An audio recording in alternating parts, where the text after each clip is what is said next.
Malevolent Movies, because we are back with more of the fight for Summer Fright. It's the June Summer Slam, so cough up a cat, because Camp Cardiff Giant has just docked their spring break pick. So grab a briefcase of cash, file an SEC complaint, and fire your iceberg gun while you cruise your way into the 1987 film Uninvited. All right. Hey, everybody. Welcome to Malevolent Movies, the podcast. We are entering movie number 3 in the fight for Summer Fright. It is the final movie for June. It is movie number 3 of 9 of this massive endeavor, this massive contest that we are doing this summer. And today's choice comes from Camp Cardiff Giant, which is myself and Mr. Sean Walsh. And the movie we chose from 1987 is called Uninvited. Uninvited. And our decade no-nos, we couldn't have anything from the 90s and we couldn't have anything from the 2010s.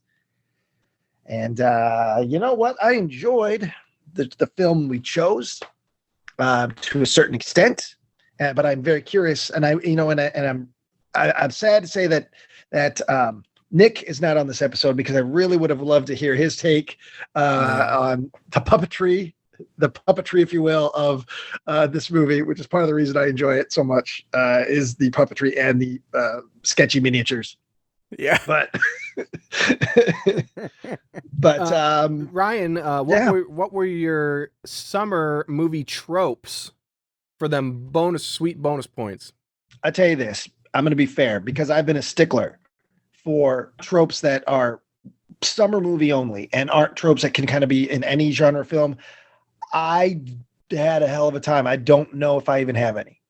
I don't know if I have any that I can honestly say I've only seen in movies that are set in and around summer activities. There are some that came up with, I'm like, that could be in any boat movie, or that could be in any party movie, or that could be in any crime movie. There are a lot of tropes. This movie's full of tropes and every cliche under the sun. But are they tropes that I can honestly say are only going to be seen in summertime movies? Not really. The closest one I came up with, and again, this could be any boat movie, is the trope of the tough jock being a wimp when it comes to seafaring and gets seasick very easily.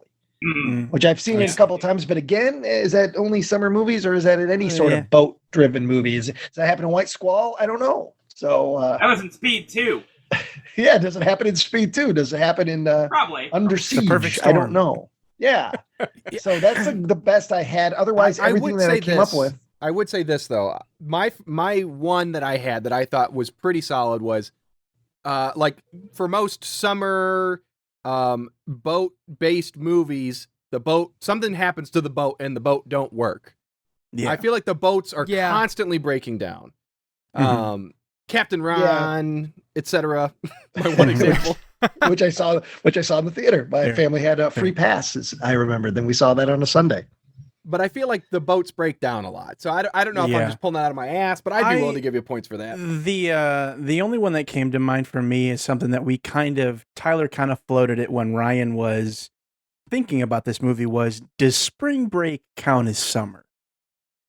I would say for our purposes in the Malevolent movies universe, spring break, in my opinion, is close enough to summer as you're ever going to get, because everybody is away. Yeah.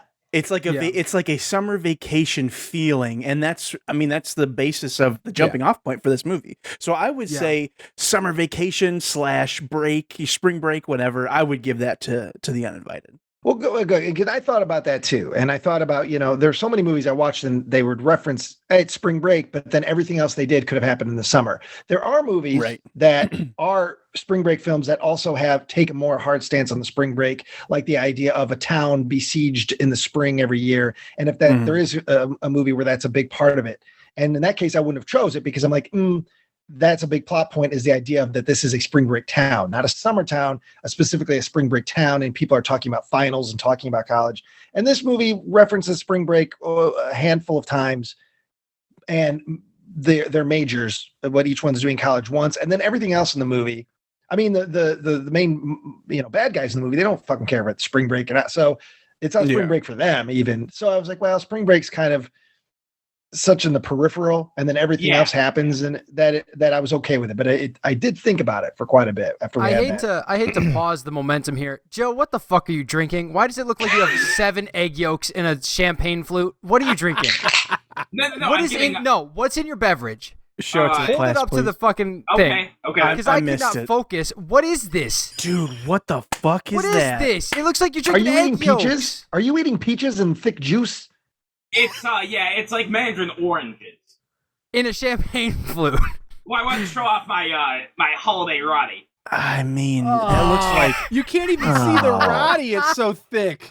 There's a lot of Roddy, but I can't see the Roddy. The fact that you're sipping that like it's normal, it blows my mind.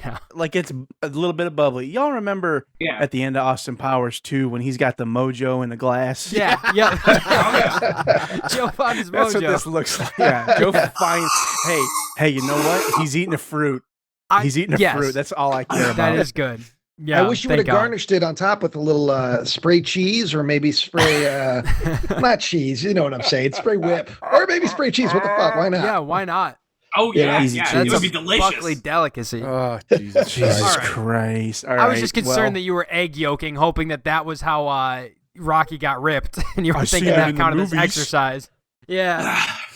Oh yeah. No. I wanted to get fit. I'm getting buff. Yeah, for sure. You need to, because you're going to lose your license. You're going to be walking everywhere, buddy. It's going to be Buff Joe Summer. No, my mom's willing to drive me. It's nice. I was going to say, Judeldine will drive him around. You didn't lose your license, did you? No. Okay, good. Not yet. Oh yeah, if they catch me 3 or 8 more times. You get 3 in Illinois. It's 3 in a 12-month period. Yeah, you might want to nail down that number specifically. And it's not just speeding, Joe. It's not just speeding. It's moving violations. So that speeding is only one moving violation. Every time you get up, it's a moving violation. Yeah. Every time I try to help my cousin Tad move, it's a violation. Absolutely. You're not allowed to do that. You have to hire a company. Stay closer to me, Taddy. Stay closer to me. Live in my belly button. Joe wishes he could live inside Tad and just pop out of his mouth on occasion, just like the demon cat thing in Uninvited. Perfect. So I understand. Look at that. Now we can get back to it. Yeah. All right, Ryan, you bookend this review, so get us started. All right, here we go with Uninvited. Oh, I got my novel here. All right. As the credits roll, the movie begins. We open on 2 doctors, and they are examining an X-ray of a small animal, a cat. We find out in a few minutes, but to make it easier than to describe these guys, that the guy with the doctor with the glasses is Dr. Gray. The doctor with the beard is Paul. And they are discussing possible tumor of the animal in question in the X-ray. Is it a teratoma? Says one of them. Dr. Gray says, bring the specimen in so we can cut it open and see whatever it is growing inside. Something is growing inside this creature and they've never seen it before. Next, we cut to various cats in cages. They're all lab animals. Poor little kitties. Yeah, I feel for them. Paul takes one of the cats out, the one in question. Dr. Gray then tries to inject the cat with some sort of serum, probably to put it to sleep because they're going to cut it open. But the cat's not having it. It screeches, it gets away, it runs out of the room. Paul runs after the cat as Dr. Gray gets on the phone and announces, code red, specimen number something or other, a bunch of numbers and letters, has escaped. Radiation security. They think this cat's like Sharon Noble. Who? Sharon Noble, everyone's favorite character. Sharon Noble.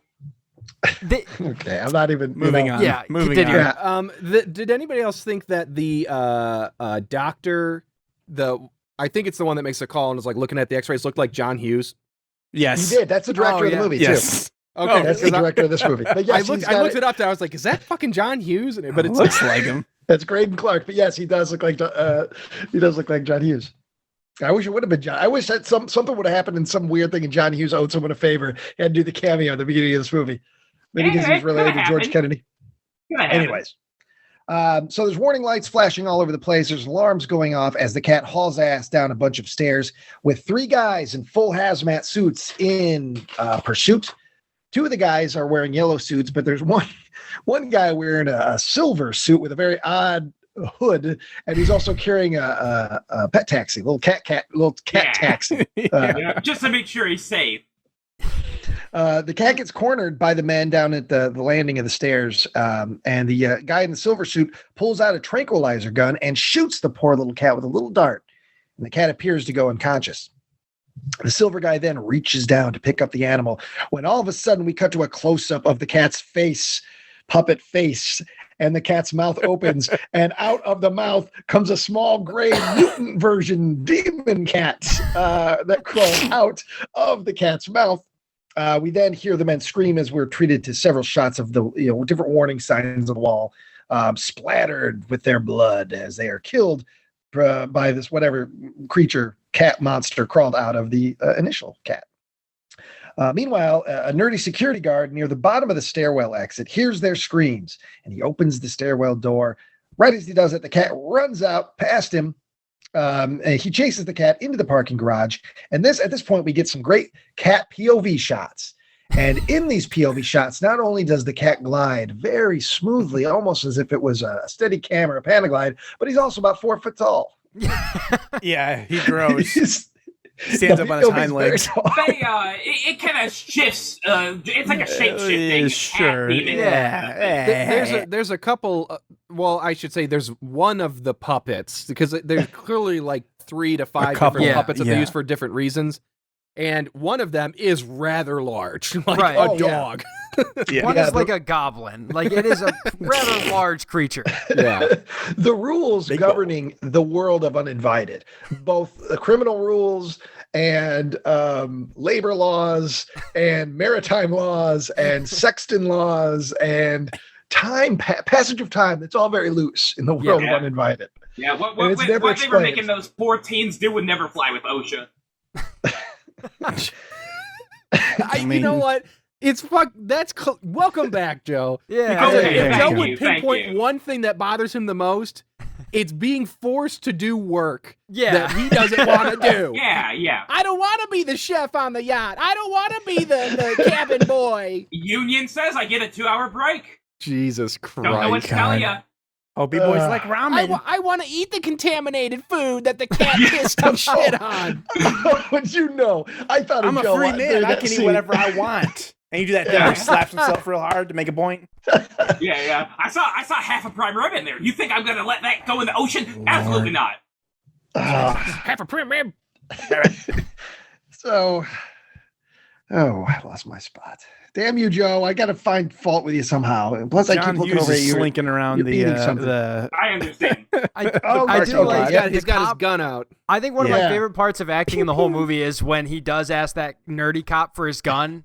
And the nerdy cop's like he doesn't say anything. He just looks at him like, "No, I'm not giving you my fucking gun." Yeah. And he just takes it anyway. The cop's not gonna stop him. Yeah, he knows nothing about it because they're just staff, and the doctors are the rock stars of this place. They're making mutant cats all the time. Yeah. I don't know what money there is in that, but whatever. It's the world of Uninvited. You don't question. It was the 80s. There's money in everything. Money was flowing. Let's see. Okay. Meanwhile, security guard, the cat runs out. POV. Okay. Dr. Gray and Paul show up finally to the garage. They use their key to bring all the exit gates in the garage down to keep the cat in the garage. Dr. Gray tells Paul the building is secure and we must not let the cat out. Paul says, "You saw what it did in the stairwell." And Dr. Gray tells him to shut the fuck up. Shut up about that. Right now, we got to kill that cat, which would have been a great title for the movie. We gotta kill that cat. Kill that cat. I will say this because it kind of comes up in my part. But the Uninvited is not just about the cat. There are many uninvited people. Yeah. So like this is a similar experience to me as cheerleading camp was, where it's like I wanted something from this movie that it wasn't, so I can't hold that against it. But I fucking play into that weird shit. The title should not be Uninvited. No, but I get why it is, and I like it. Yeah. I had forgotten what the movie was about and I was like, oh, okay, I gotta go watch Uninvited. Then I clicked on the thumbnail and I was like, fuck yes, that's right. It's about a cat on a yacht. And I was sold on the premise all over again. The name just doesn't do that. It doesn't inspire that, Yeah, I didn't. I guess I didn't really think about what a killer cat movie would actually be. And as soon as we got to hit a shot of this handsome little boy zipping down the stairs, I was like, never mind. I'm gonna fucking love this thing, because this cat in this movie looks exactly like my cat Simba. He's adorable. He's absolutely adorable. I was in from the jump. I was like, yeah, you fucking kill these shithead cops. I was rooting for the cat the whole time. Yeah. And as we learn through the movie, the cat himself is not the problem. Right. He is merely the host for this other monster. This cat's innocent. He doesn't even know what this is like a whole he was unconscious. Yeah, he was unconscious. And at one point when we see later on in the movie, when the demon cat monster crawls back into the cat's mouth, his eyes literally glow. His eyes pop open like the life is back in his eyes. Yeah. That could have been a blooper. I don't know, but I like that bit much later on. Yeah, it's like the cat has a big flea. You can't blame that on him. I'm Mr. Pretty. Yeah, exactly. So the nerdy security guard this is the bit we were talking about. The nerdy security guard shows up with another guard. Dr. Grey demands his gun and then just takes his gun from him. I love the lack of fight, and the entire lack of fight. Like, he's like, all right, yeah, you got it. You can have it. Yeah. He wasn't going to go near it. It's your gun gun didn't sign now. on for this. Yeah. So Dr. Grey, Paul, and the nerdy security guard go off into the garage to find the cat. The newer guard that came in with the nerdy guard just stands there awkwardly, quickly glances into the camera lens, and then we cut away and we never see him again. I love it. Then we get a bunch of shots of Paul and Dr. Grey. They're looking high, they're looking low, all over the place, trying to find this cat. We're getting more cat POV shots as it roams amongst the cars in the garage. Then we actually see a shot of the actual cat itself run along the edge. Suddenly, we hear a growl of the demon cat. We cut to a shadow of the cat on the wall as we see the demon cat crawl out of its mouth. Then there's a scream, and that's all for the nerdy security guard. He is dead. His face is a bloody mess. There's nothing more to him. Dr. Grey shoots at the cat, but, he's a scientist. He's not a marksman. He misses every single shot. The cat gets away. More POV shots of the cat. Dr. Grey continues to find the cat, to look for the cat. Here, kitty, kitty, nice kitty, kitty. Suddenly, from what appears to be inside of and on top of a sunroof in the car that Dr. Grey's next to, the demon cat attacks. It's obviously the puppeteer was probably inside the car and he just reached up through the sunroof. But I like the idea that the demon cat, he was utilizing the sunroof for his stalk and his kill. And then we just get different shots of the garage as we hear Dr. Grey killed. We don't actually see anything. Then we cut to outside. There's like a loose grate vent type of thing up against this concrete wall. It pushes out a little bit and boom, our cat narrowly escapes and runs out into the night to wreak some havoc. And thus begins Uninvited. Although the title's already been up on the screen. Yeah. Switching gears to the same night, an indiscriminate amount of time later, which will happen throughout the movie. Yep. Where time passes, you can tell it's passed, but you're not really sure how much has passed.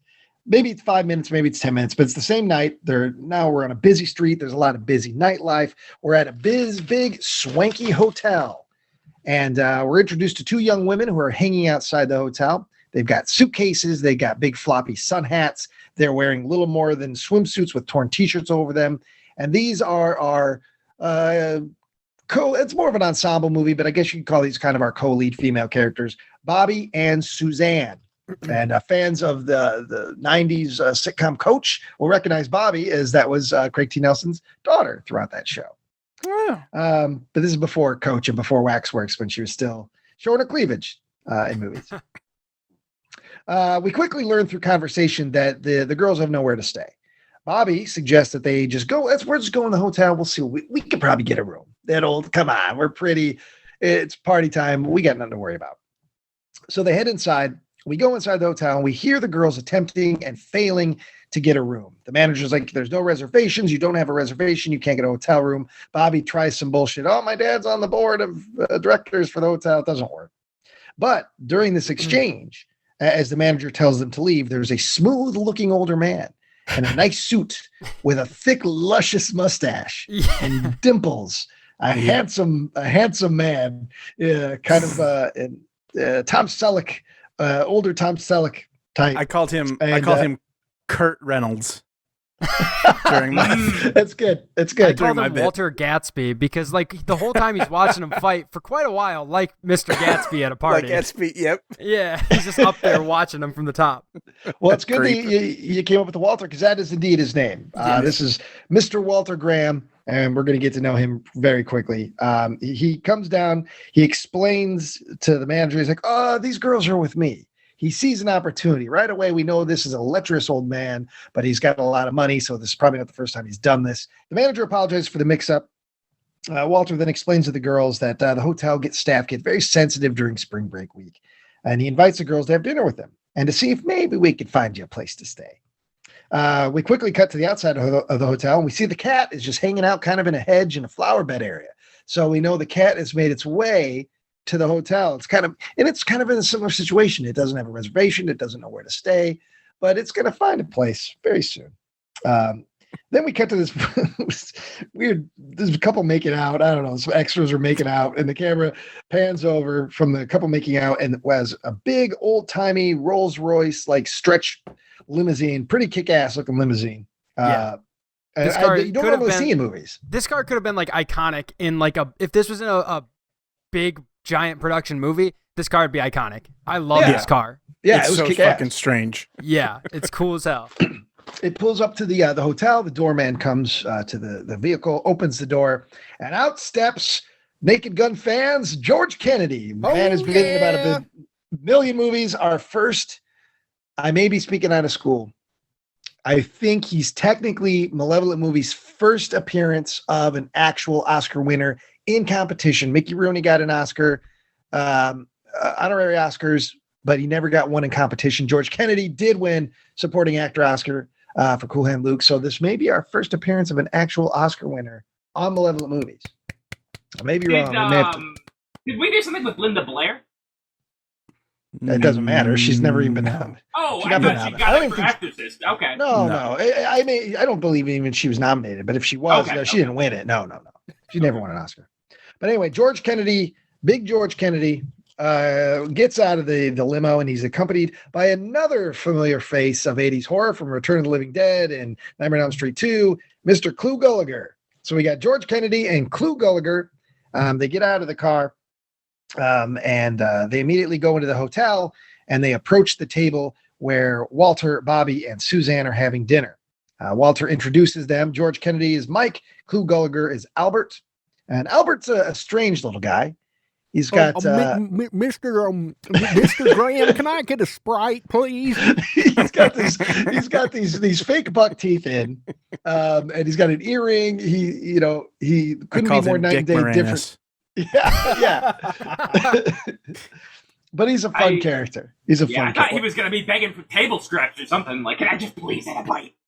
Just please he's give me some obviously leftovers. We can just tell from the body language that he's more of the sidekick, where George Kennedy's the muscle, Walter is kind of the mastermind, the smarmy guy, the Bond villain, and Albert is kind of the sidekick. We kind of just I was thinking like immediately- Rat Boy. Have you seen the movie Rat Boy? No, I haven't. No, I didn't know that was a movie. Then what are you referencing? Frightening. No. No, I thought he just was like some kind of rat boy. Oh, well, you should check out the movie Like a Rat Boy. half It's from rat, the half 80s. boy?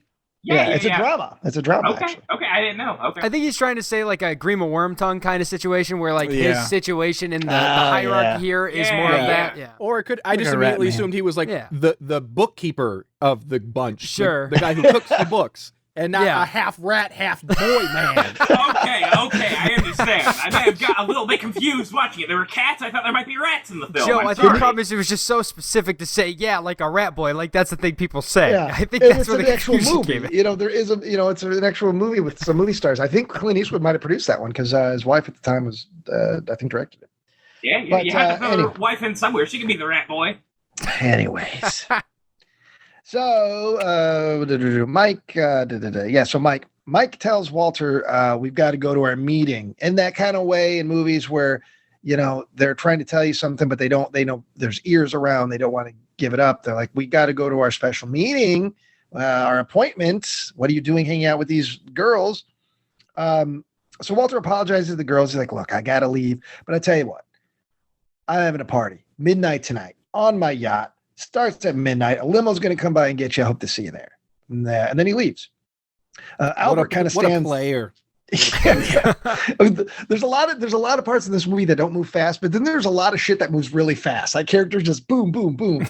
And this is one of them. Within 3 minutes, we know who all these guys are, and there's already parties involved, and people are invited.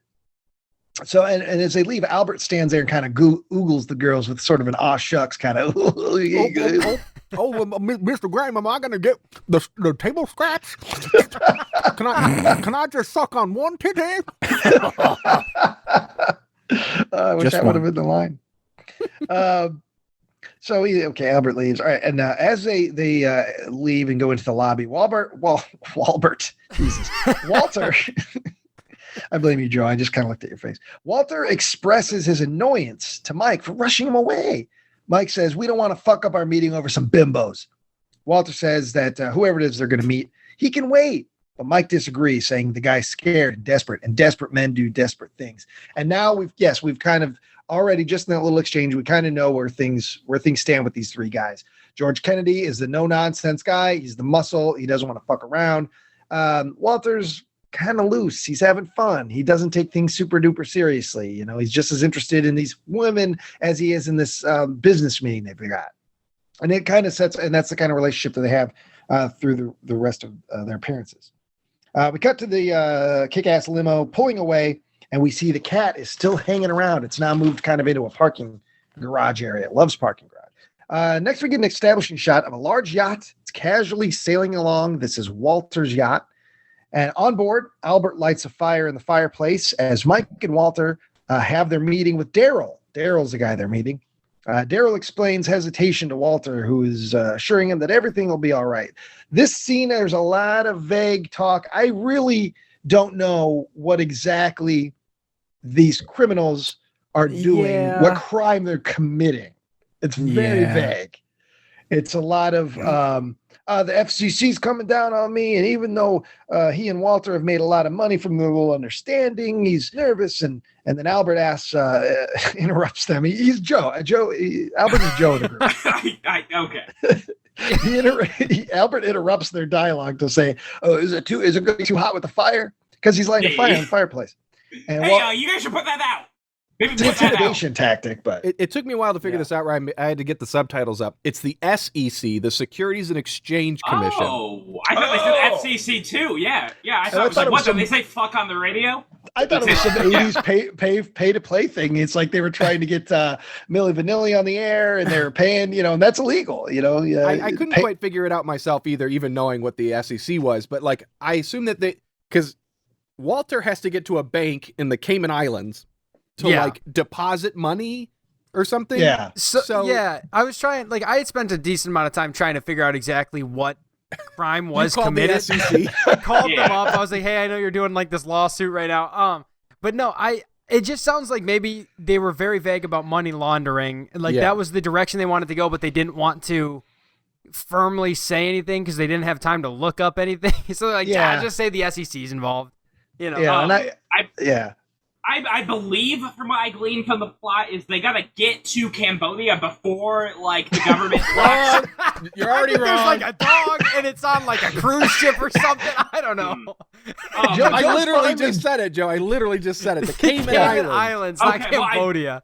I believe they need to get to these islands before the government there is able to lock up their bank account. Because if they do that, they won't be able to get the money out. But if they're able to get it out in time, they can amscray to Mexico or something like that. Joe is sort of correct, except for the Cambodia bit. I get I get that part of it, Joe. But what I don't understand is what their agreement is with this guy. Yeah. Who is he to them? Fits into this. Talking about because he talks about the firm, and there's inquiries at the firm, and he hasn't been talking to anybody. But there's all these. It's purposely that way because the writer, who's also the director, is probably it doesn't fucking matter. Yeah. The point of this movie is about the cat on the yacht. Yeah. But I got to write it. I got to pepper in some bullshit.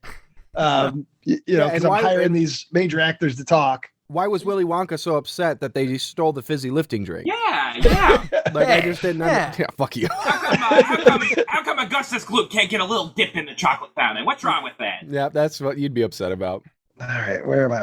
Okay, so there's a lot of vague talk with this guy Daryl about he's worried about things, and then Albert cuts in and says, "Hey, should I Is the fire going to make things too hot? And Walter says, yeah, it might. Turn on the AC. But then he explains, I just love looking at a fire. It's some weird intimidation tactic that they're trying on Daryl. Mike hands Daryl a drink and tells him to stop being such a pussy, which Daryl takes offense to. And he says more vague stuff about this SCC or SEC stuff. He talks about penalties. He's like, look, you guys can pay off the fines, but I'm not. I'm just a little guy. I'd go to jail if they find out whatever they would find out. At that point, Mike starts pulling out silver briefcases, suitcases, the kind of suitcases, of course, that these movies have money in. And each one of them has $1 million. He pulls out 3 of them. Each one of them has $1 million cash to try and calm Daryl down.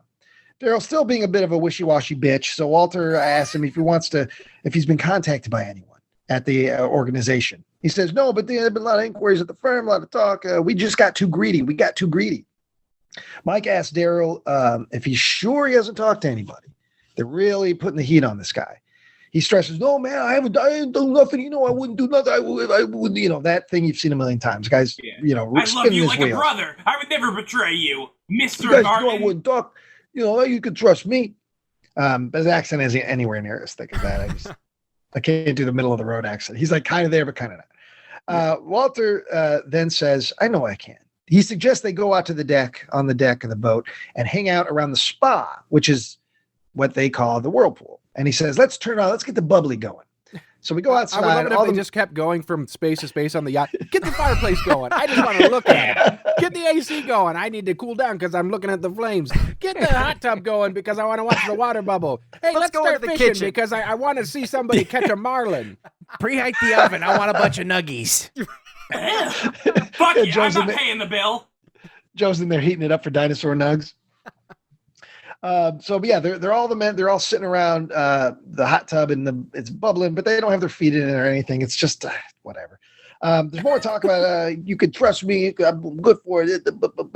Then Mike asks him, "What about blackmail?" He just throws out the word blackmail, and which angers Walter because Walter's he's been trying to create a Bond villain type of scenario here, and Mike just spoils it. So Walter says, hold on, you're jumping ahead of my story. And then he launches this thing about, I learned a long time ago never to put myself in a position to be blackmailed by somebody who may turn state's evidence and make deals. And I guess that means they think that's what Daryl's doing. Mike pulls out a gun. Daryl starts going, oh, I'll never do that. I'm good for it. I wouldn't do that. I love how annoyed Daryl seems. In the face of dying, at no point does he ever feel scared. He's always just like, oh, come on, guys. Stop it. This is stupid. You don't want to kill me. Yeah. Until the moment that's coming up, he just looks really annoyed the whole time. Yeah. And I love it. Hey, Walter, don't you want to go play with the anchor? Yeah. I saw you guys had a pool table in the back, huh? Rack them up. Let's go. Yeah. I used to shoot back in high school. So Albert, where's Mike the and Albert then, the cat's still hanging out at the hotel trying to get a room. That's how I felt right about now. Yeah. Nobody can get a room. Give me the cat. The cat's arguing with that manager. The manager's like, look, you don't have a... And the cat's just going, meow, meow, meow, meow, meow, meow, meow, meow, meow, meow. I wish. Don't make me angry. I got a little guy in me. I don't know why Daryl's there. Hey, that's what Dad says, and then he shows Joe hiding in his belly button. Nothing wrong with a little cousin love. No. Yeah, all right. Anyway, back to Daryl. Yes. Back to dead Daryl. So, Daryl is attacked by Mike and Albert. They punch him. They throw him into the hot tub. Then Albert jumps in and drowns him. The violence that Albert has to do on Daryl causes him to have some sort of minor fit. He starts shaking and he's clutching himself and Walter, and this is a bit that I liked, again, kind of opening the relationship up between these three men. Instead of being grateful that Albert just killed Daryl for him, he starts making fun of Albert going into shock from doing this violence. Like, hey, look at Albert. What's wrong with you, Albert? He's teasing him about, having a problem with murdering this guy. At no point do they really elaborate on why Walter is the head of this operation. The whole time I was just waiting for Mike to shoot Walter in the back of the head and be like, all right, the real boss is here. Yeah. He might have, that might have been his plan eventually when they got to the Caymans. I think it's only because Walter is such a connected guy. It's explained early on in the movie that he's famous for being rich. Like he's been on the cover of magazines. Guy. And I'll say that also made the whole we have $3 million in briefcases thing confuse me, because if he's on the cover of Wall Street magazines and Money magazine, $3 million in briefcases is not that much money. It's $3 million, right? Not 300. It's $3 million. It's $3 million. Yeah, it was $1 million a piece, is what it was going to be, I think. Yeah, that's not that much money for a guy who's apparently already like on top of the world, wealthy. Well, and there's a character specifically devoted to loving on Walter and his escapades. Yeah. It would have been great if the reason why they were bailing is because his casino just went under and he can't afford it or something. Yeah. Right. So he took what money he had and he's left or something like that. Yeah. It's never explained why this guy, if he's so successful, is doing such a drastic life change. Being an on the run criminal the rest of his life. Oh, unless are they like if it's the SEC, is there an insinuation of like insider trading with the Wall Street angle or something? That very well could be, yeah. Don't worry, folks, we'll fill in the blanks. And plus, someone get Jordan Belfort on the phone. Well, that's what I was going to say. The time when this movie was made, that was Oliver Stone's Wall Street had come out the year before, and this kind of this was in the popular consciousness. So I'm sure this being an exploitation movie, they're like, oh, well, we're going to get a Michael Douglas character and throw him in the movie type of guy. We'll throw him in the movie and make it relevant. And then we have the cats in there. And these run and gun movies. But my part's almost done. Albert has killed Daryl. Walter says, after he teases him, he says, hey, after you clean this up, let's get this boat ready. We got a party in an hour. And it's like, oh, that's right. They got to go back and have the party and pick up the girls. And that's my first section. Not that we're ever going to see the party. That still, like, I don't care that we didn't see the party. It was so weird to me how much they referenced the party that we never see. There's literal set dressing for the party after it happened. Like, it's, I wonder if they filmed it and then cut it for time not being relevant to the, I wonder if there were shots of the party that they were like, nah, the movie's already an hour and a half. We want more cat. Like, let's get back to the cat. Yeah. I don't know. I get it. Could be. That's my unless guess. Cat's there, unless that cat is there drunk dancing, I don't give a fuck about this party. There could have been like a little scene where he jumps up on the table and like bats a cherry off a cake and eats it. Yeah, he's smoking catnip. Yeah, that'd be great. Hell yeah. Oh, yeah. He is at the later party. They do have they do throw that smaller party later on, and the cat is just chilling. This is pure Joe right now. Joe, most of the time when you're on this show, anytime you chime in, there's something about a penis or a sore or a butt or something coming out. But when it involves cats, the little kitty climbs up on the cake. It's so funny, guys. It's so funny. And then it bats the cherry off, and everybody claps. It's great. This is the one movie Joe and I will probably have the same opinions on. You know what? I just got a new kitten. I got a 7-week-old kitten. Another one? I could show it to you guys. Sure. If you're wrangling. You I would love to see it. Yep. Show me that kitty. Okay. Yeah, go ahead. Take an hour or two. No, Tyler, start your part quick. Yeah, go watch Cheerleader Camp while you're at it. So I called it Grease Cat because I didn't know what else to call it. Good name. I just call it the cat. We cut to Grease Cat running across a parking lot, and it stops at a gas station where a young mechanic is already on the ground with a tiny milk carton and a bowl with the milk in it. Like, it was anticipating this cat coming. I don't know if like time has passed and he's been hanging around this gas station or what it is, but anyways, what looks like an out-of-work pro wrestler walks up to him and asks for change. And because he wants to get like a soda or something. He's like, okay. And he gets up to start, doing his thing. And then he immediately starts punching him. In the kidneys, no less. Yeah. He gets like a kidney punch, a back punch, and a punch in the face. And he's like, out. Yep, there's Joe's cat. Oh. Yeah. That's a cute fucking kitty. Yeah. Did you check it for demons? I haven't yet. Uh-oh. Yeah. That's a good-looking kitty. I'm just glad Joe sat down holding the cat. He didn't sit down, then open his mouth and have the cat crawl out. I feel like Joe might have gotten some bad, suggestions from watching Uninvited. Yeah. Look at him be gentle with a single object in his life. It's insane. I didn't think Joe could hold like a life in his hands and not squish it like the guy from Of Mice and Men. And here he is. Yeah, don't pet it too hard, Joe. Yeah. I just want to see the rabbits, George. Be gentle with Kitty. Yeah. All right. XCOM, huge ass. Yes. Robs the mobile station. Yeah. So he runs in. It's insinuated that he's robbing them. Gets in the truck where he has an accomplice that did nothing. because he's the driver of the truck. So he just popped out, said, hang on a second, I'm going to get a soda pop, beat the shit out of somebody, stole the money. They're on the road. The accomplice asks, how much did you get? And the pro wrestler says, enough. There's a kid. More cats. Jesus. My cat actually did just jump on my lap. I promise I didn't go get him. Oh my I just God. felt like being here. They're so sweet. He's a my good boy. door's shut, so mine are coming. Yeah, me too. The dog Same. and cat are out there. So these two numbskulls are driving down the road in their red truck, and then boom, the cat attacks. They're like in the middle of cheering their beer cans together, and the truck is just about to go over a bridge, but instead veers off the road and starts rolling down a hill. And as it rolls in slow motion and breaks apart, the sound engineer in the editing house falls asleep on the glass shattering button, causing the same two glass breaking sounds to loop. Yep. It's fucking insane. That actually happens with dialogue throughout this movie. That happens with just cat audio sounds of meows. the cat meowing. Yeah, like they only Oh, have a they certain meow. amount. Started. Yeah. I literally docked points for the cat sound. I fucking couldn't. I love the cat sound. After the first parking garage, I was done with it. But I will say they give up on it too, because about a third, 2/3 of the way in the movie, you quit hearing the constant meows. That is true. Yeah. That is Yeah. true. I don't know if that was deliberate or they just, I don't know. But We may never know. Well, anyways, these guys are killed by the cat. The cat miraculously survives, as we'll find out later. We cut to Fort Lauderdale on spring break. There's no place like it. You agree? Of course you do. We are introduced to a couple of hot spring break boys who are looking for sexy trouble.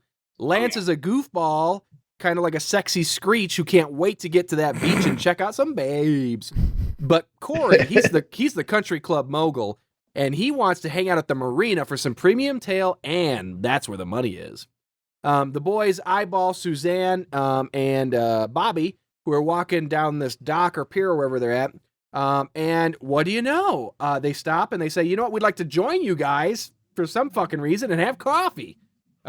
Cut to Martin, the lamest, cock-blocking Dorcas Malorca's buzzkill, who sees the guys and joins them. Lance and Corey are rolling their eyes. Ugh, Martin, get out of here. But anyways, Martin has some important information. Hey, guys, I couldn't find hotel rooms for us. So it's like... Guess we have to sleep in the gutter. Also, this guy looks like fucking Emilio Estevez, like a young, handsome Emilio Estevez. Martin, well, that dude had a big career. That's the thing about this movie. Almost everybody that wasn't already established went on to have careers. That the blonde Corey, he was on that USA Network show Silk Stockings for years and years and years. Handsome TV actor, and then soap operas and stuff like that. And even the dorky Lance, he was. I want to say. He was in Karate Kid. He was the first friend. So it's full of actors at the time that if you watch a lot of 80 movies, you'll be like, oh, that guy, where the fuck have I seen that guy before? And that sort of thing. But, like it's not surprising to hear that, because this movie, I'm not going to say it had all the money, but it had money to make this film right. Yeah. If the film is about a mutant cat on a yacht, they had them both. Yeah. They sure did. They did it up. Right. So the whole time too. I read online, it was either Internet Movie Database or somewhere else, because there's not a ton of information out there, but the budget was, I don't know, maybe $200,000. Yes, yeah, that's right. It's on The IMDb. budget went just for George Kennedy, Clu Gulager, and Alex Cord, who plays Walter, because they were all established Hollywood stars and they were names, and most of the budget went to them. Like, you could probably have shot this movie in 2 weeks, maybe less, because it's all mostly on the yacht. I mean, and like even the shots that they get like at the hotel and on the street, like those are decent looking shots. Like the cinematography is good. Like amazing. Yeah. It just looks good. So it's impressive for what it was doing. Yeah. But anyways, we got the boys, they're with the girls. Martin intervenes with his dorkishness. And so we got the group together.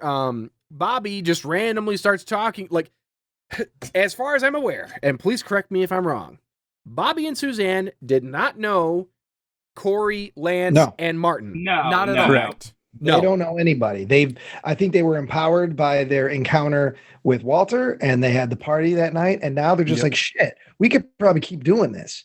And they see these three guys sitting alone, and they're handsome guys, and they're they're going to take their shot, and they know what they look like and they know how guys are. And they're like, oh, we got to, I don't think they thought that was going to turn into getting on another yacht, but they thought maybe they could party with these guys and get in a hotel room or something.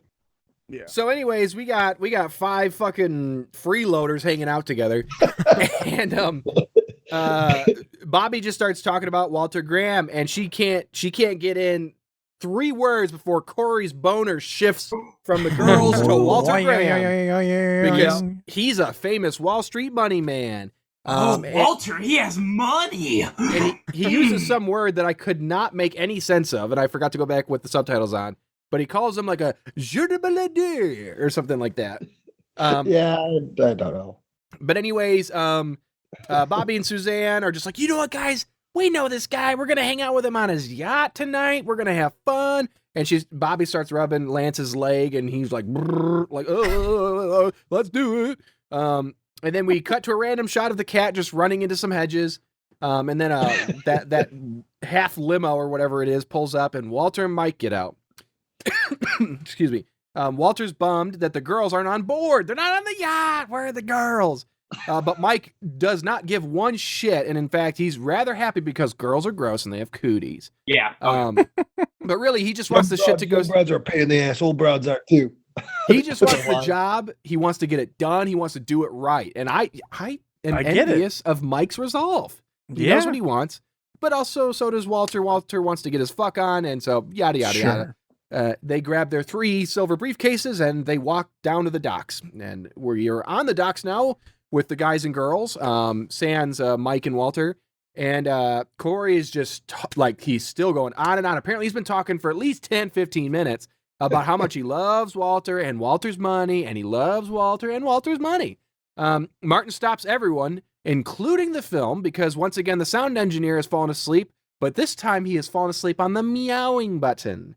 There's about 3 different meowing sounds. I'm not even going to attempt them, but it's just like, they'll just do like, okay, meow 1, meow 2, meow 1, meow 1, meow 3, meow 2, meow 2, meow 2, meow 2, meow 2. It's like Gene in Bob's Burgers if he got like a cat thing on his piano. Cat sound, yep. And he wanted, and it's just like they're just playing a couple of them. They're like, that's fine, we get the point. It's a cat. Yeah. Mm-hmm. They just want to remind you, it's a movie. Yeah. It's like I like to think that the sound designer and the director were sitting down, in some sleazy editing booth in Hollywood, 1987, and like, we've gone so many minutes without reminding the audience about the cat, so throw in a couple more meows. No, one more, that's good. Overlap a couple of them. All right, cool, but they were also doing coke and they were drunk and they kept forgetting what they did 10 seconds ago. Yeah. So anyways, they're walking down the docks and they hear the cat meowing, and Martin goes over to it's like a plastic housing for like a garbage can. He opens it up and there's the cat just laying in garbage. The cat, cats like that. What I think they should have done is not gotten that establishing shot of the cat running up to the marina dock area, because then it's just inside this thing. How the fuck did it get in there? So anyways, Suzanne picks up the cat, and Suzanne loves the cat. Martin's looking at it, and he pulls a collar off, and it's talking about how it's a lab cat and all this stuff. And Suzanne, which I don't think was there earlier. Huh? I don't think that cat had a collar on at any time before that. I think. No, I don't think so either. It just has a collar on in that shot. It feels like they were like, we got to make sure these people know that it's a messed up cat. Yeah. And like they were like, it's fine, just no one will even notice. Yeah. And there's another thing totally unrelated, but kind of the idea later on in the movie where you knew there was a problem on the set, and they're like, well, we'll fix it by doing this. It involves a hat and wind later on in the movie, but and I would bet dollars to donuts that's why the characters were in a hat. But that's what it is. It's like, did we ever get a shot of how are we going to let the kids know that it's a thing? We'll put a collar on it, and then they can take it. It's like they're like, whatever, we'll just do it real quick. That's probably exactly what it's for all the kids that were told, skip the first 15 minutes of the movie, you don't need it, just wait till they get on the yacht. We'll get them caught up. But anyways, Suzanne's like, I'm just going to bring it on the yacht. So Bobby and Suzanne have invited 4 fucking beings onto a yacht that's not theirs. Whatever. And they make a comment earlier about how, like, oh, you boys can protect us from Walter because you know how he is. Handsy and oh, yeah. Anyways, Lance is feeling seasick. So Corey's like, just suck it up. And Bobby says, well, why don't you come to mommy? Come to mommy. They're trying to get him on like the small pre-yacht boat, the shuttle, to get to the yacht. And Lance's like, okay, I guess I'll get in the boat. And then he just leans over and hurls as soon as he gets in. Yep. And the boat's pulling away in what I think is a joke, but unfortunately they use it to also establish the yacht. The boat's pulling away. You see the bottom of the boat in the frame, and it says "slam dunk." And I was like, you know what? That's funny. But then it just keeps going and keeps going, and I'm like, what the fuck is? Am I supposed to be seeing more or something? And then it's like, oh, we're establishing the yacht in the background. But anyways, we get a hero shot of the yacht as they pull up to it, and then we jump inside the yacht where we're introduced to Captain Rachel. She's a younger woman who is not willing to put up with Walter's bullshit, who's just standing right there. She explains that they have no crew because Walter treats them all like shit. Walter apologized for getting drunk last night and yelling at people on his boat. You see, it is his boat and not her boat, so you got to deal with it on his boat. We're setting something up here. Walter says that she can leave if she doesn't like it, but we learn that Rachel has some kind of deal where she's trying to get the boat back. Walter brings up her dad, which is a touchy subject. It's dropped, but then comes up later. We learn more. He insinuates that she just needs to ask for the boat back. That's all you gotta do, Rach.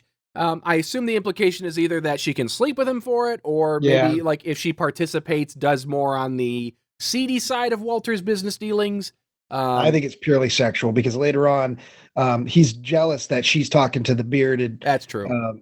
And he's like, "Well, you like him more than me?" So I think with Walter, there's just two things in his life: it's money and pussy, and the order of that it just changes with the wind, which comes back because for such a pussy hound, Did pussy you say ends pussy? up being his Yeah. undoing. Pussy, you say. There's your symbolism. It was fun to see Zach's eyes light up, and he just Well, waited. Because so I was sitting here Joke. staring at, I finally found out what the hell he called Walter. It is an arbitrageur. I was Googling What is that the that? whole time. It is somebody who profits from market inefficiencies. So they buy a stock for a certain price on one stock exchange and immediately sell it on another exchange for a higher price. So he was very good at that, apparently. Of course, Well, Walter. I was also doing some research, and that cat does have a collar Does earlier it? in the movie. Oh. Yes, it Damn. does. It's a little hard to see because of all of his fluff and his mane. Yeah, but it's a it's long-haired there. cat. It is there. All right, well, Okay. good. Sweet. So good on them. Good on the And I uninvited. was also doing some research, and the teeth that Albert had were also used by Mr. Ed. Oh, legacy teeth. Very Yeah. good. Also, Joe, did you have a second champagne flute full of mandarins? Yeah. Did you I do. already down? You finished just one, right? two I'm just making. So you two? set up 2 mandarin orange. Like, I'm happy you're eating. You could have fruit. just done them both at once. Just Oh, sure. like I was just making Joe sure. has one of those hats that you wear at a football game with the beer cans in it, but it's champagne It's like this. flutes filled with mandarin. We need to get like a cheerleader camp. We need to, which Joe, you would know if you would oh have man, watched it. But we need to he get had a some of whole those. 6-pack on that. Yeah, I want to get some of those. I want to get some Del Monte cans of mandarin oranges in the thick syrup, and I want Joe to just have to drink that during the awards ceremony. I was going to Until say it's he going to be has an some awards sort of- thing. Some sort of Yeah, fit. that would be great. Yeah. All right. So we are. Anyways, Rachel's basically, I think we learned that she's wanting to earn. She wants to pay for the boat to get it back, not deal with Walter and his bullshit. Walter bumps into Mike and the gang, and Mike's already in the midst of trying to kick these fuckers off the boat. And Walter's not happy about the stowaways. Corey tries to sweet talk Walter, but he don't give a fuck. And right then and there, a shuttle pulls up with old Albert on it, and Walter's like, you all get on that boat and get the fuck on out of here, or at least the boys. Albert looks very nervous. He's shaking, and he's woo. He's getting out of that boat and stumbling around. He keeps saying, Mr. Graham! Mr. Graham! And he gets up there, and we learn that the SEC has a warrant to search his boat. So Walter's like, all right, all you motherfuckers, everybody get off, get in that shuttle, you're leaving. Walter tells Rachel to get the boat chugging, but she's like, wait a minute, he ain't got a crew. What? Well, look here, we got 5 people or 4 people and 5 people and a fucking cat. The crew of champions. Yeah. And I'm wondering, I don't know, I'm not much of a seaman. I don't know a whole lot about seafaring ways, but what crew in 1987 big expensive yacht does she need that then could easily be filled by these random college kids? Oh, Well, right. It's like- established like- later. Yeah, like they said, they need a cook, they need a maid. Yep. They need a waiter, a busboy. I was gonna say they don't need those meals. You go down there, you get a ham sandwich. You're fine. mean, They're yeah. only gonna be on the Yeah. Caymans. It's not gonna take that long. Yeah, I'd it's imagine. bizarre that this ship was almost non-functional without the maids. I like don't you guys quite understand. can't pick up after yourself Also, and microwave your own SpaghettiOs. Who's gonna change the sheets? Who's Albert gonna put can. the mint under the pillow? Albert can do Albert. all that. Under the Who's pillow? gonna They wipe don't, the cum off the wall? they don't hide the mint Albert. under the pillow. They put it on Okay. top of the pillow. Okay, Yeah, I if understand. all your Joe, teeth have you fall ever out, they been- put the mints under the pillow. Joe, have you ever been to a hotel? Oh yeah, several. Oh yeah, I've been to them already. Okay. It's Okay. true. I've been to a hotel with Joe. He Oh, locked that's himself right. You in guys there. went to. Yeah, And that's right. You went to the Probably event. jerked off all afternoon. He said he was taking a nap, but I was napping. I assure you, I was napping between the hours of 11:30 to 3:30. I was not ordering Playboys on the TV. I was not jerking off in your bed. I was sleeping. I was napping. I'm just glad. I'm glad I wasn't in that room with you. Pick up the cat That's again, all. Joe. God damn it. Yeah. Yeah, where's she's the out. kitty? She's out. All I right. think she's out. She was meowing. She I was couldn't there with take the him audio. either.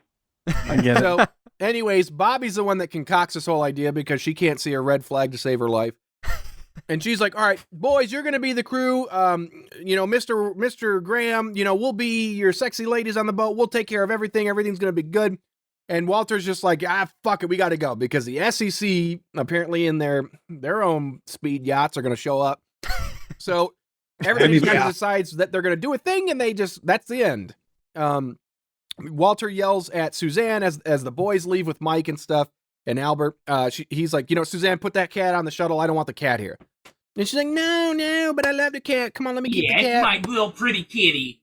And Martin chimes in and says, cats are good luck on boats. I'm assuming that has to do with cats eating rats on boats or something. Yes. Yeah, Probably, the rats eat the limes, but the cats eat the rats. So if you got a cat on board, you got limes.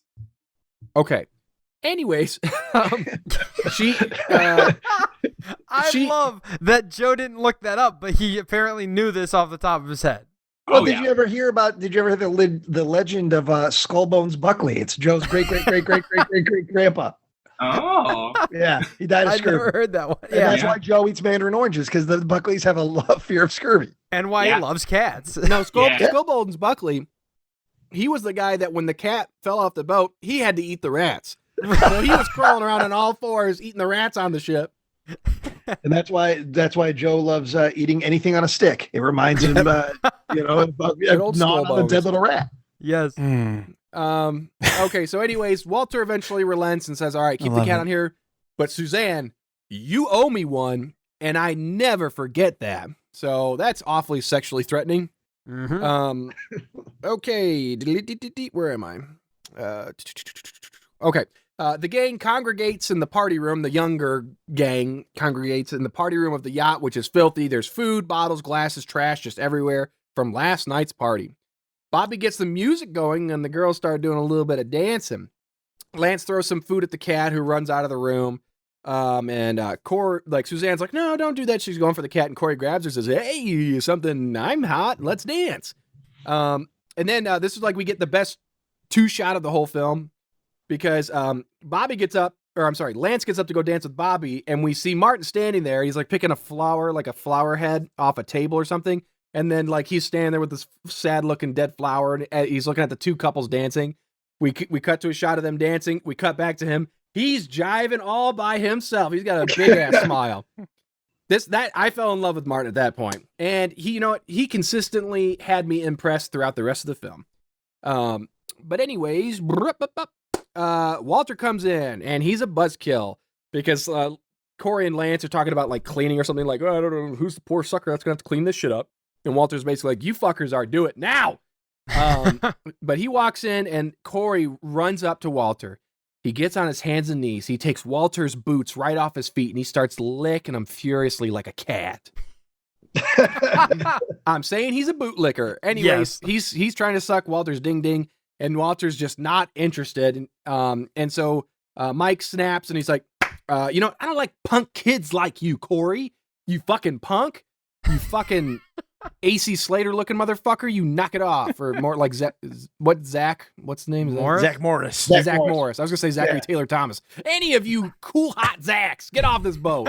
Zach Shaw, get off this boat. I hate it. I'll get out of here right now. Put me in the little Bagans. dinghy. Put me in the dinghy.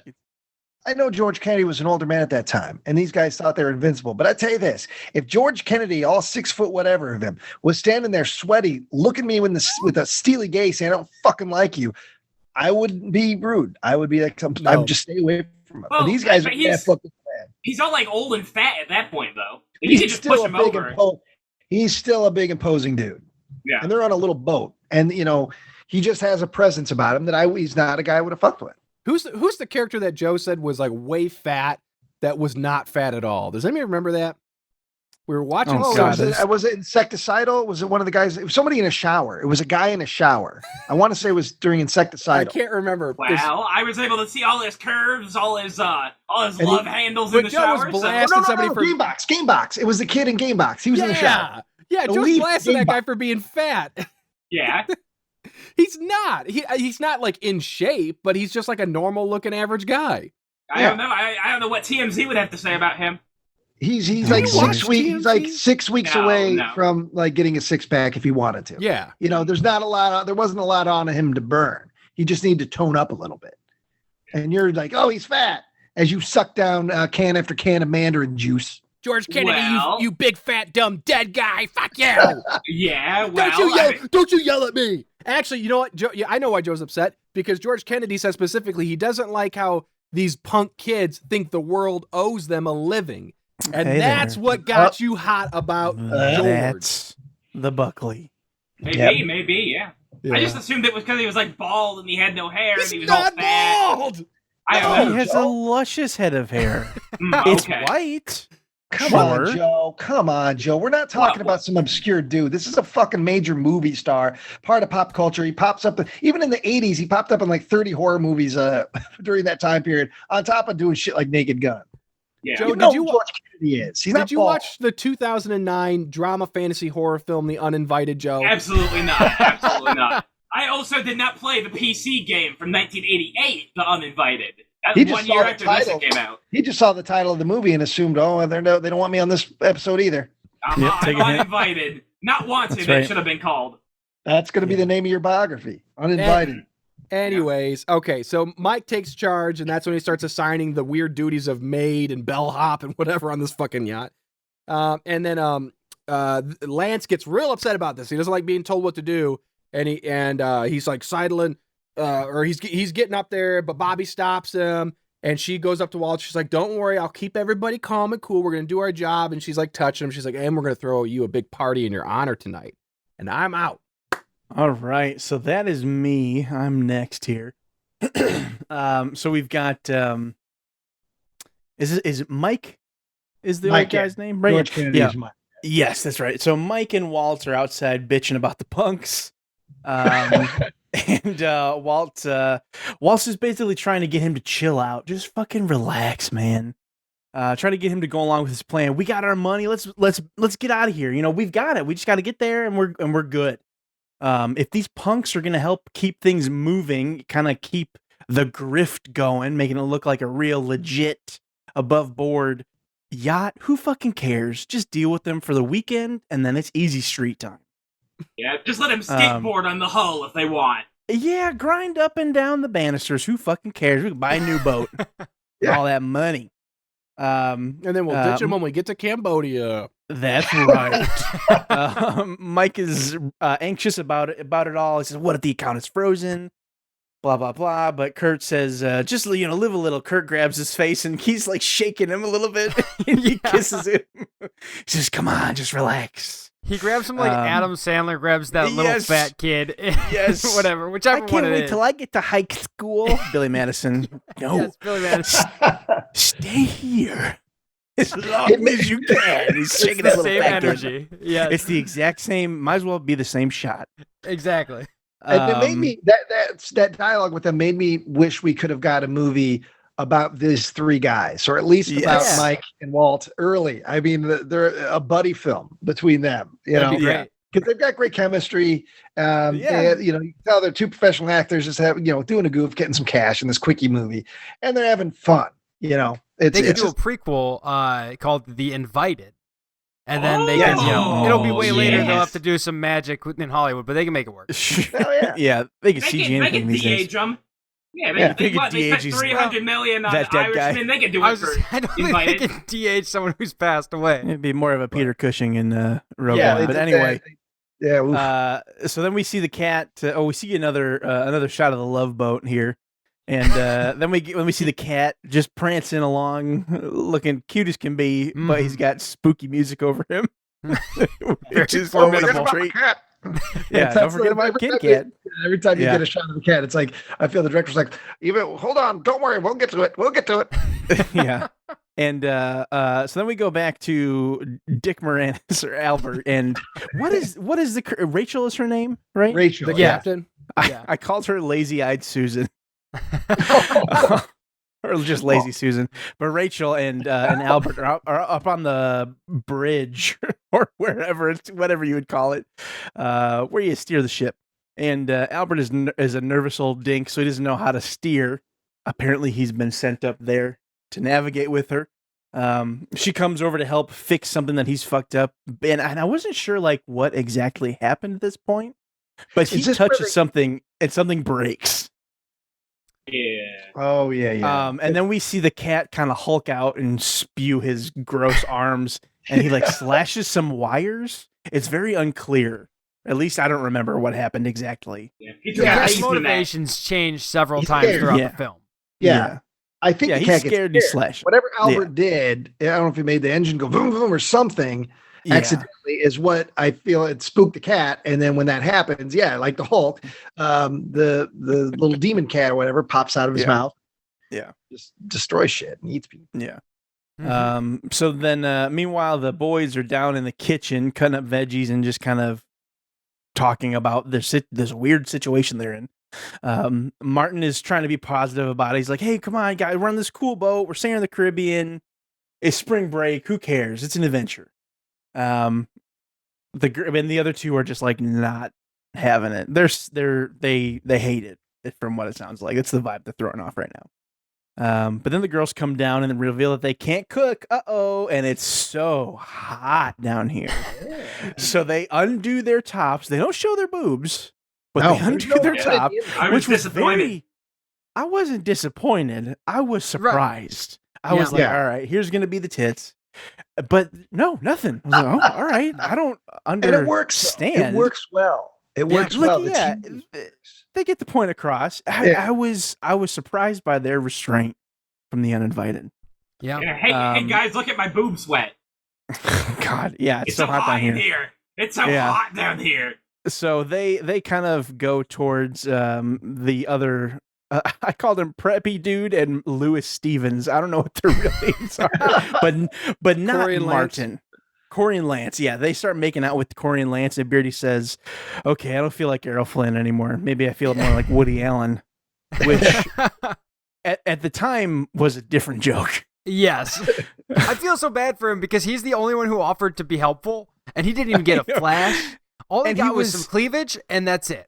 And not only was he helpful, he was trying to be excited about being. He's like, "No, come on, this is fun, this is good. Thanks for the opportunity. We're here, we're on this yacht. This is amazing. And making the best of this weird situation." And he doesn't even get to see boobs. No, these two they blue ball him and then walk right by him. He's not owed anything, but I was just like, come on, And the thing is, for those listening who haven't watched the movie, Martin is dorky, but he's not the traditional '80s dork. He's quite handsome. He's a normal dude. By 2021 standards, he's a handsome fella. He would be the handsome guy if this movie was made today. If I could grow a beard as full as Martin, I'd be a happy man. Yeah, and he's very calm. He's very calm. Mm-hmm. He's a good presence. Yes. He's got a good head on his shoulders. But those two girls in particular are not looking for that. So he has to be the outcast. He ain't rich and he ain't muscly. But you know what? I'm going to say that I think that pays off for Martin. Yeah. Because while Bobby and Suzanne are both attractive, I had an eye for Rachel. I don't know if it was because she wasn't taking Walter's shit, and it was like, you know what? That's a strong woman right there. But I was into it. And their little moment on the boat at the end of the movie, that kind of solidified that for me forever. Mm-hmm. Yeah. Did you see? I'm going to ship them. Anyone catch that little high five that Simp Boy Supreme and his giant friend, they like high five? Did you catch that little fucking hand touch they do? It's not a high five. It's a finally our sex is going to involve women. Like this is something that when they touch, it's just very. It's very sensual. It's just a very they're strange. So turned on that they didn't want that to like. It starts with this, and then it goes like this. The fingers interlock, and then they pull each other closer, and then they start kissing. They were just so horny, dude. Yeah, we got girls here for once. I can't wait to watch you, bro. I've always wanted to watch. That's what I'm saying. Hey, live your life. Nothing wrong with that. Anyway, it's nighttime now. Indiscriminate amount of time passes. Exactly. Yep. It's nighttime. Albert is up there on the bridge, grumbling to himself about how the captain sucks. And Albert's this whole other plot line. There's like the third storyline of just Albert. It's great. He opens up a cabinet and finds a bottle of hooch or something. I don't know what it is. Wine. Who the fuck knows? Just starts chugging. Then we go back to the party. We finally get to see a party here. And Walt is telling some bullshit story about him being a hard A. I don't remember what exactly the story was. They say they walked away from some deal. It's something like that. Yeah. And made tons more money. Yeah. It felt like that trope of when you see somebody telling the punchline to a joke that you haven't heard the setup to. It was like that. Like, and I told him, you better watch your bananas, buddy. It was one of those type situations. Everybody laughs. But I kind of think this is why the cat goes on its rampage among the ship later, because the cat does run down the stairs like, fuck, I missed the setup. And they're not going to tell me the setup. And now I'm pissed because now everyone's got an inside joke and I'm not in on it. So and I feel like that might be part of it. Yep. I think that might be part of it. The cat saw this opportunity to get a little financial education being on the Walter the yacht of the free master class. And I'm trying to get that fucking first lesson. Yeah. He's trying to make that Garfield money. Exactly. Right? It's 87. Orange cats are in. Heathcliff. Yeah, Heathcliff, Garfield, Grease Cat, whatever his name is. So he shows up and sees the platter of food. He spots that, says, hell yeah. So he goes in there, starts sniffing around that. Meanwhile, the nerds, Rachel and Martin, are playing backgammon over in the corner. And Rachel learns that Martin is a biologist. The other guys are finance, and one of them is a jock. Hawaiian shirt guy's a jock, I guess. Yeah, he's a wrestler with a full ride. Yeah. The cat is spotted by one of the girls. I forget. I don't remember their names. But the one who's been like into the cat the whole time. Suzanne. Yeah. Suzanne. Yes, that's right. Where am I? Oh, she spots the cat, and Kurt Reynolds, Walt says he doesn't. I don't want that thing around, or I'll throw it overboard. He doesn't want the cat around here. And at this point, Walt is hammered drunk, belligerent drunk. He goes over to the nerd table and is just like, "Why do you like him more than me? You want to spend all your time with this dork instead of me?" He gets. She says, "Oh, I just prefer someone with brains." And he gets pissed, calls her a dumb broad, and Martin is very quick to defend her, saying, "Hey, you don't need to talk to her like that." Just very calmly, just like, "Hey, now, Bucko."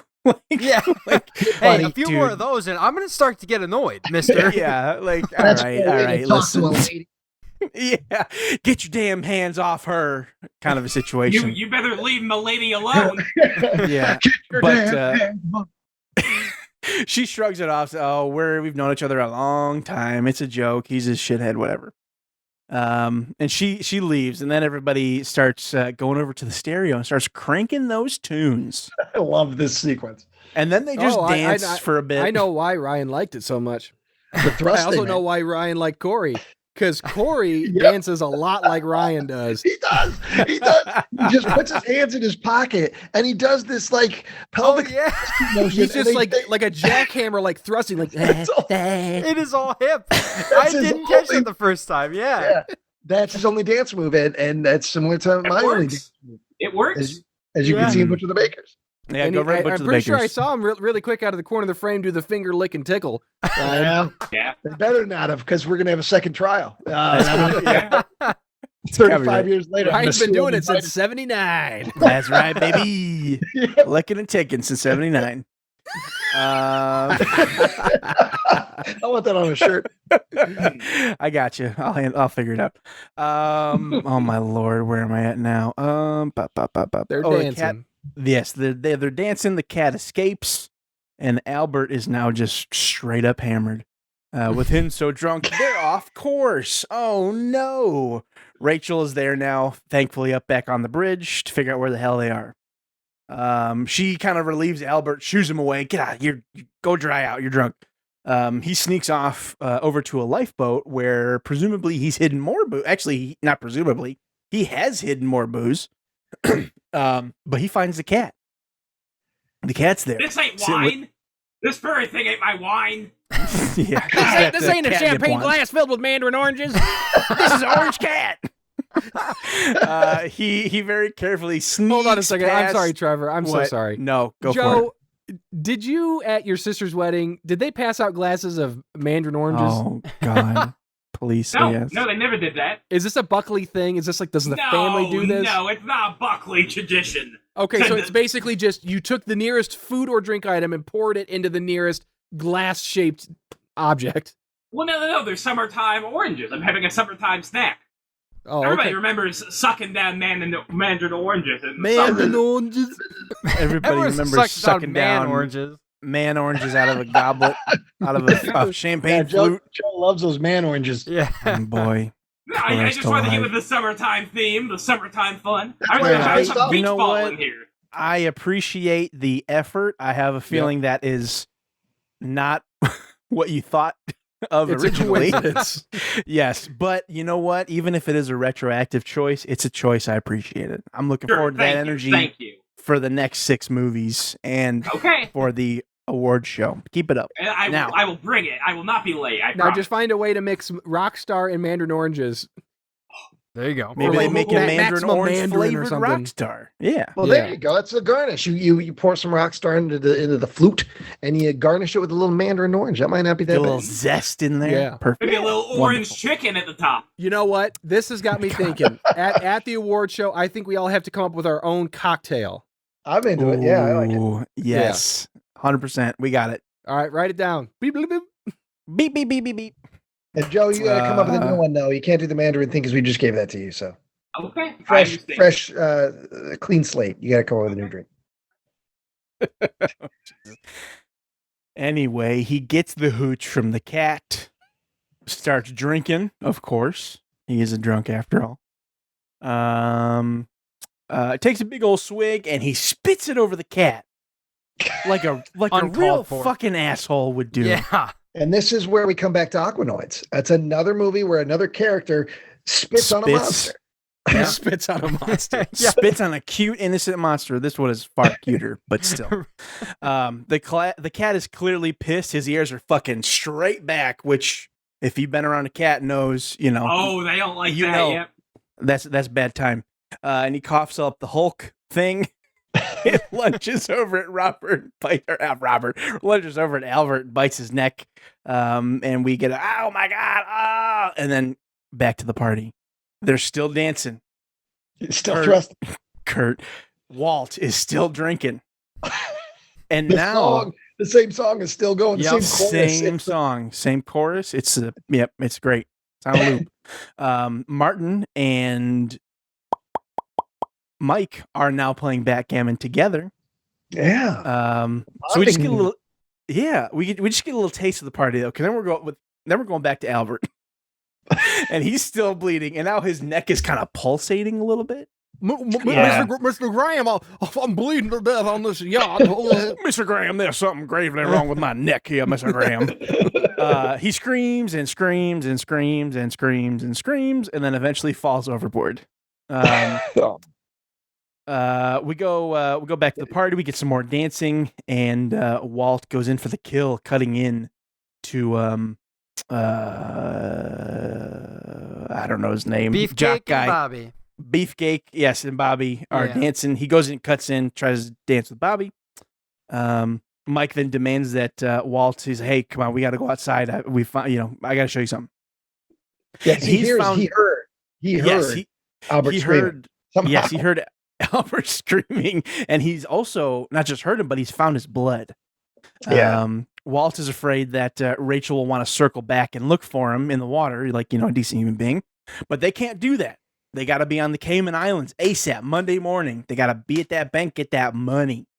So they play dumb, cover it up. I don't know what you're talking about. Nothing happened at all.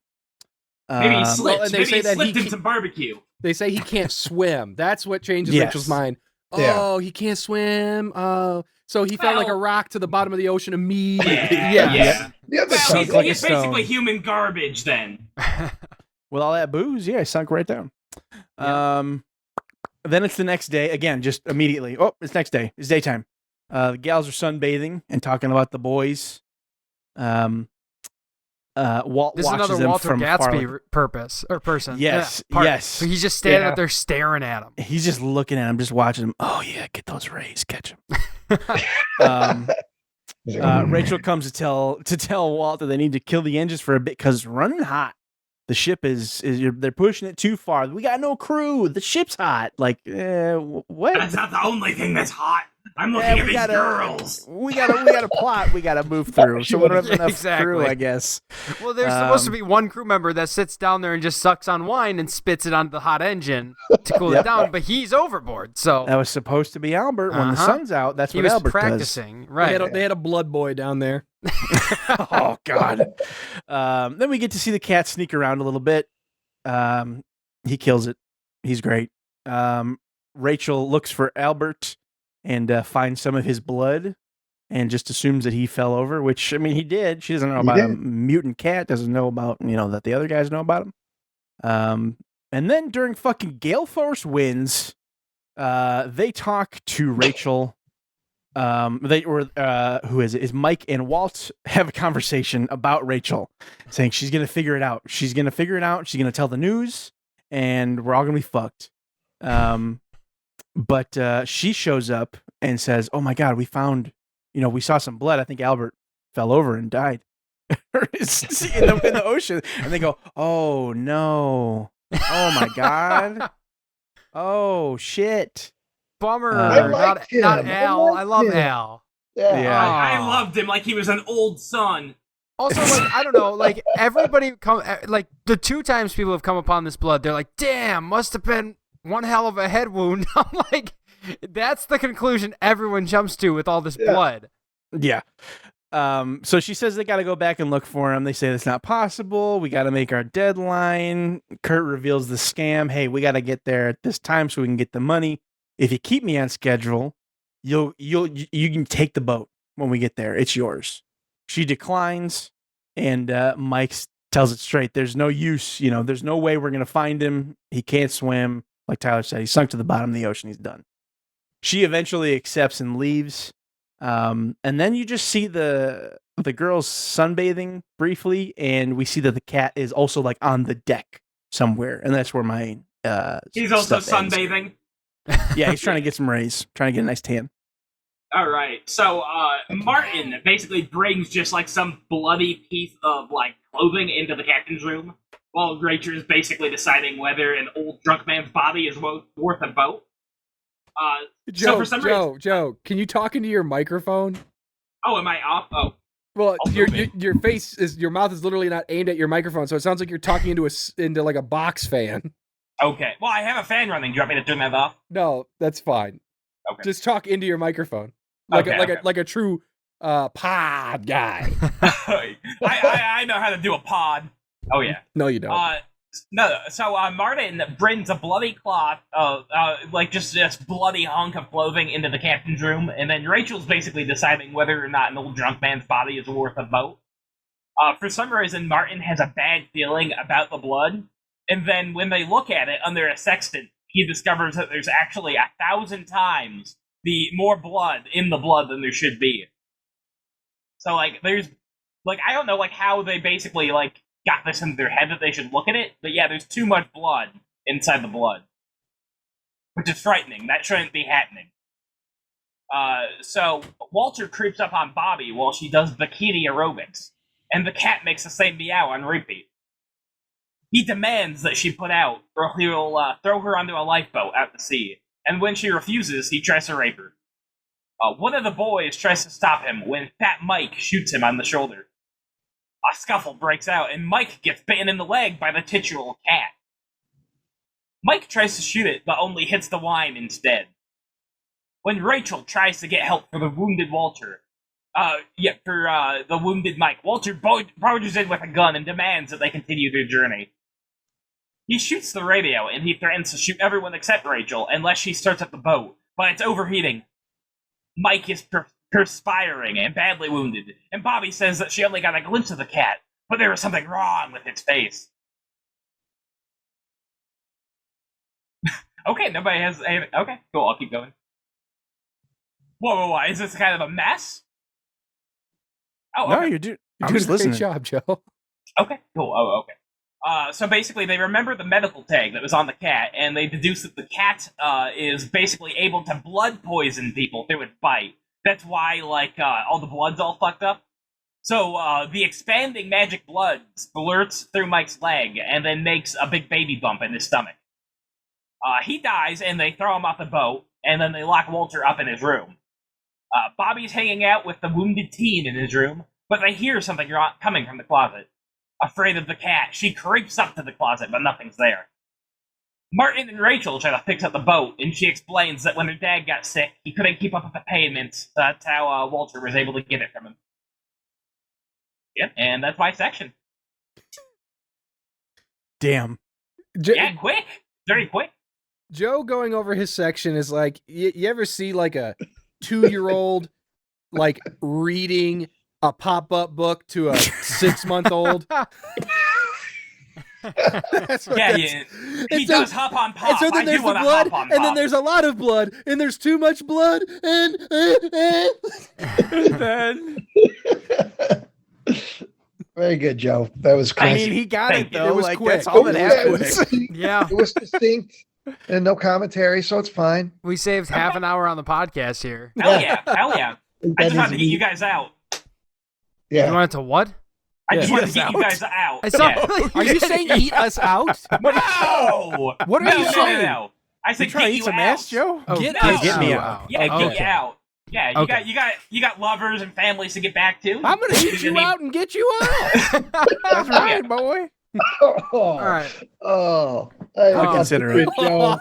I'm picturing Joe sitting there in a hotel room with Bobby from this movie, and that's what he says. Oh, yeah. To get you off. Joe, Yeah. Joe, I know how to make it feel good. Just come with old Joe Buck. Joe is the best sex worker on the block because he's got this move that involves a mouthful of mandarin oranges that will get you on. Gonna fill you up. Yeah, I'm sex positive. I'm positive I want some sex. And that's the thing is, when you, after you had a session with Joe, you don't get sick. You get all that vitamin C. Yeah. No You Lyme feel disease. great. Yeah. Probably feel great, refreshed, reinvigorated. I had the sniffles prior to this, and I feel incredible. All that vitamin C. Shit, dude. Yeah, I put a bunch Christ of vitamin alive. D pills in my mouth and sucked on a nipple, and the lady was feeling all great. right. Let's not get behind with all the headway we just made, Zach. Let's slam it down, buddy. All right. So we are now. What was the last thing that you said, Joe? Because for some reason I feel like you didn't get to the end. Maybe it's because it was so fast. Vitamin C pills or tablets and a No, not that. No, No, the it's last story related thing. The It's, last, well, the Martin last and Rachel are basically Okay. just trying to fix up the boat. Yeah. Okay. the bit, I'm yeah, gonna the snort bits. some melatonin and juggle your balls. Oh Well, my and I God. started to get to a point here at this point in the movie that I'm like, this cat is not the villain. Yeah. This cat up to this point in the movie has only attacked people who are bad. All the scientists that were planning to kill this cat or that were experimenting on it, dead. The guy who robbed the gas station, dead. Albert, who got way off course and then attacked him with some wine, dead. Yeah. Freaking Mike, who shot somebody, dead. At this point, this cat has done nothing wrong and is in the room with 2 innocent people. Doesn't bother him. Doesn't kill him. Doesn't even attack him. No. He's great. No interest. Yeah. He's a gentleman. So we open the next scene on Walter got Gatsby's face on the cover of Money magazine. He's got it right there over his bed because he likes to lock eyes with himself when he's making love.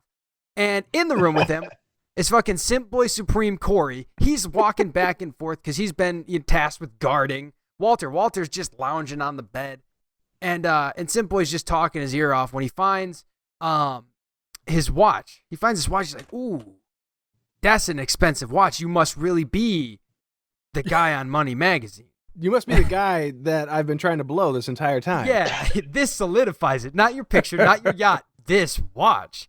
And Walter's like, "Fucking take it." And he's like, "What are you talking about?" And he goes, "What, you deaf and dumb? Take the watch."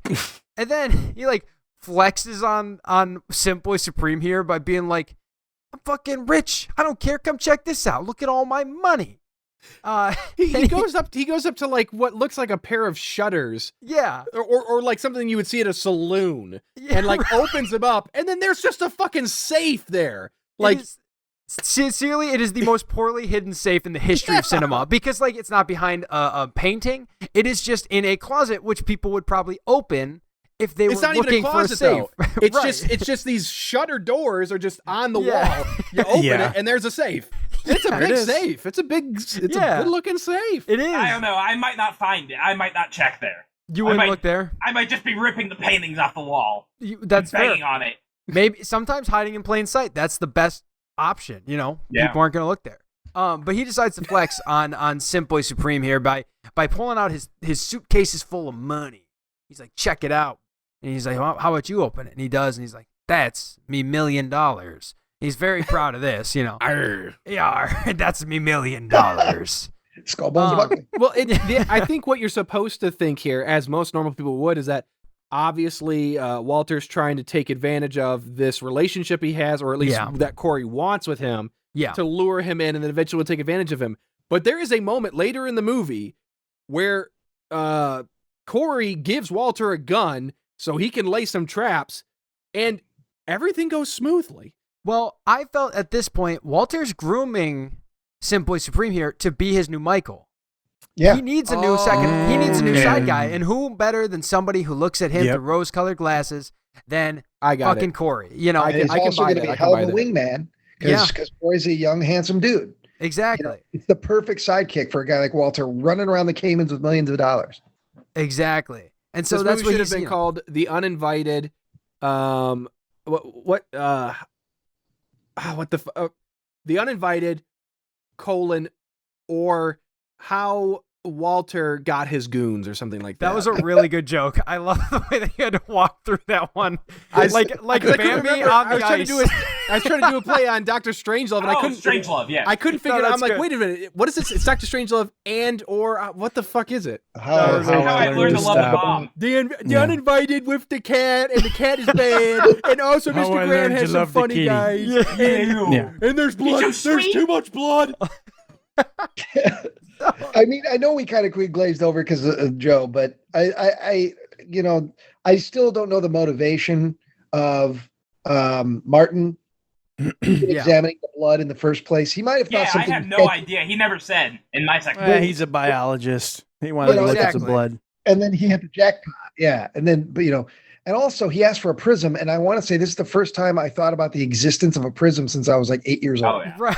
Remember prisms? That was something. I was like, oh my God, prisms. Yeah. Prisms just suck dick. I don't even know what they fucking are, but I remember it, like when I was 8 or 9, somebody had What's a prism, one. Joe? What's a prism? It's like this dumb circle thing, and then it goes inside itself. Dumbest thing I've ever seen. Why are you thinking of a kaleidoscope? I thought it was a triangle, more like a triangle. Whatever. Yeah. It is more like a triangle.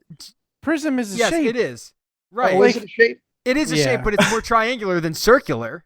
And does it have something to color with lights and stuff? Yeah. Yeah. You put the glitter in it. A prism is a three-dimensional shape with two identical shapes facing each other. These identical shapes are called bases. The bases can be a triangle, square, rectangular, or any other polygon. And you know what's not a polygon? A fucking circle! Exactly. Shapes are dumb. I hate shapes. I hate school. My favorite three-dimensional shape is mandarin orange. Yeah. It's the boobus. It's the boobus. Anyway, then Rachel and Martin, they come upon some proof. The food may or can be contaminated. I don't believe that at this point it hasn't been contaminated yet, but they have proof that it might be able to contaminate the food. Has anybody started screaming about poison yet? No. A little bit. No, okay, because I can't remember if it was established earlier on that the cat is quote unquote poisonous. He got poison tongue. Well, he does. They do with Mike. That was during Joe's section. So, yes. Yeah. Because the heart the big heart. Yeah, Martin deduces that the blood is poisonous, but you have to ingest it. Is his exact words. So it either has to be through a bite or eat it, or unprotected sex with a demon cat. With a cat. Right. Yeah. With a bag of mandarin oranges hanging from your taint.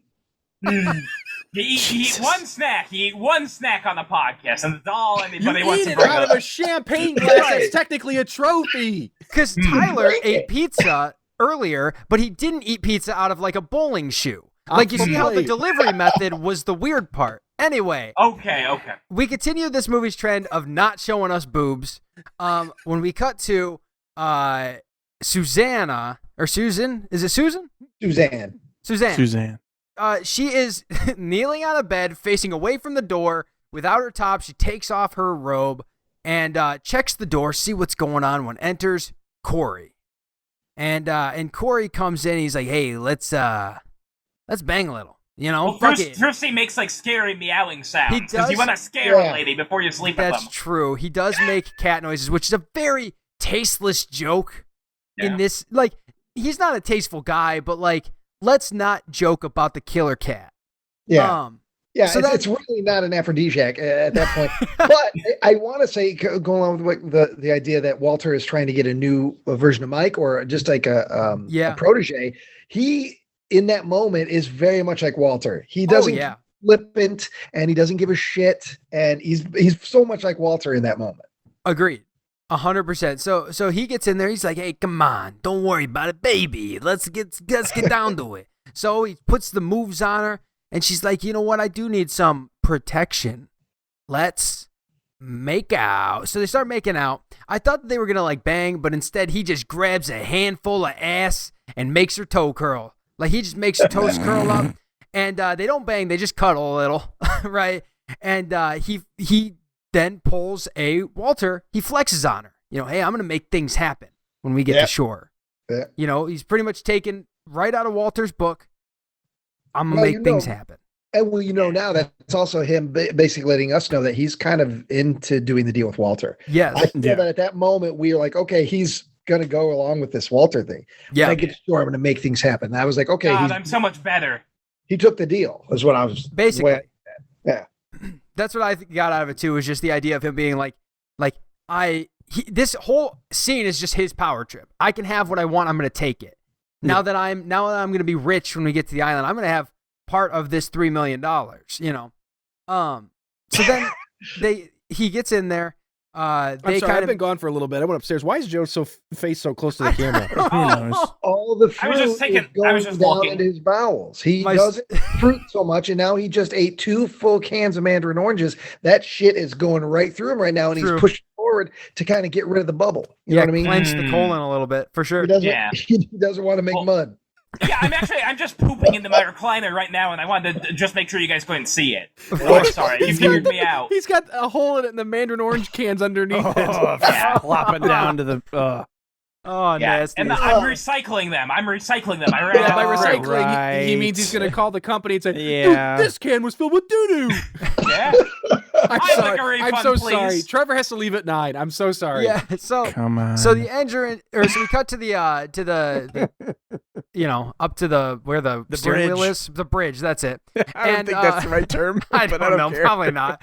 I've seen enough Star Wars to know the bridge is somewhere. It's a bridge. So, Stern. So they're up there, and they're gonna try. Rachel's gonna try. She's gonna try the engine again, and she does, and it doesn't work. Everyone gets a moment of hope. Everyone's just like, well, as it stutters, and it doesn't work. But Martin's there to give her. Is that when Suzanne is like, oh yeah, it's happening? She's on the edge of sanity right there. Yeah, and she's almost got it. The wind's blowing her hair back. She's ready. She's praying to God. It doesn't work though. She's praying to Poseidon. Yeah, right. And this is where there's a very Full House moment in this where Martin looks at her and he's like, "Hey, you just got to keep trying." And then I swear to God, it is Uncle Jesse kneeling next to the kids, and the music comes in, and it's like, yeah, everyone sighs a little bit. Yeah. Times are getting tough on Catboat. Because at that time, the cat comes around the corner at that point, and the demon cat comes out and goes, "Have mercy." Exactly. Thank you. Full House joke. I didn't think I'd be making a Full House joke today.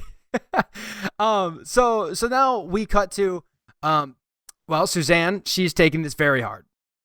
As the music plays, she's taking the hardest out of everybody here, and we find out later why. It's the guilt.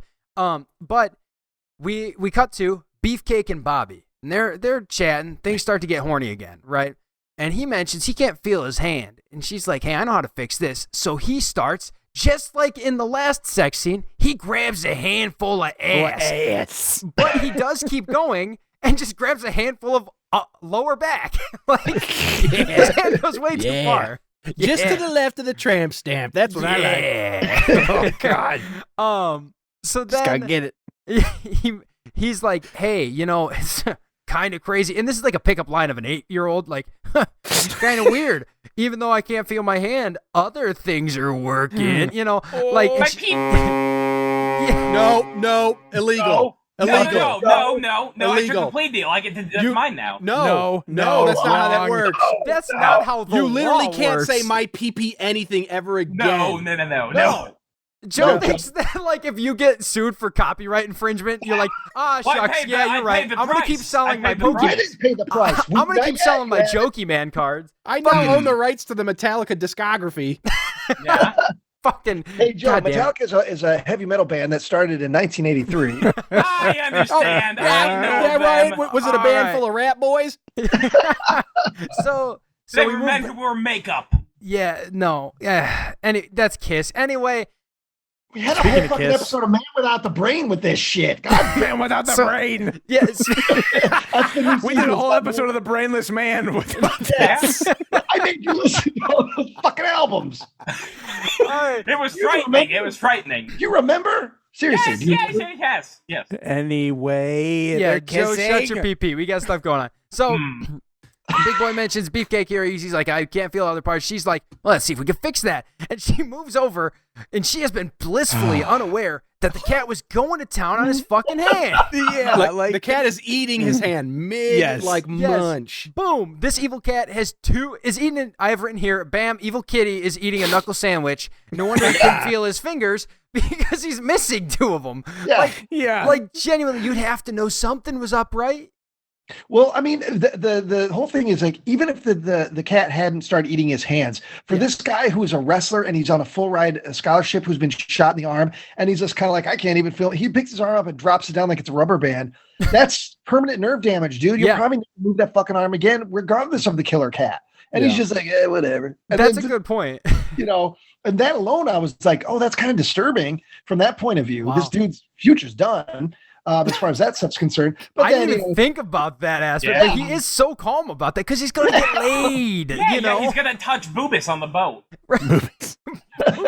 Jesus. Boobus is the name of the cat. He's hoping he's going to touch it. Dude, that poor woman, whoever you lose your virginity to, Joe, for the love of God, just don't say, "Ooh, the boobus," when she takes her shirt off. Oh, you know what, Joe? Here's a quick tip. Just be quiet the whole time. Yes. Be weirdly quiet. The less noise you make, the better time you're going to have, let me tell you. I'll pay an extra $50 and do a podcast. There you go. All right, moving on. Moving on. So, all right. So Beefcake here, he's bummed, and he makes a rash decision. I'm poisoned. I'm off the fucking boat. And he's done. He starts running straight up to the front of the boat, screaming, and he says it the same exact way 3 times. I'm thinking they only got 1 take on it. I got the poison in my blood. I got the poison in my blood. You know what? I think Ryan hit it. I think that's the moment he realized, can't wrestle, out of college, got to work at dad's fucking Mandarin Orange farm. My life is over. Yeah.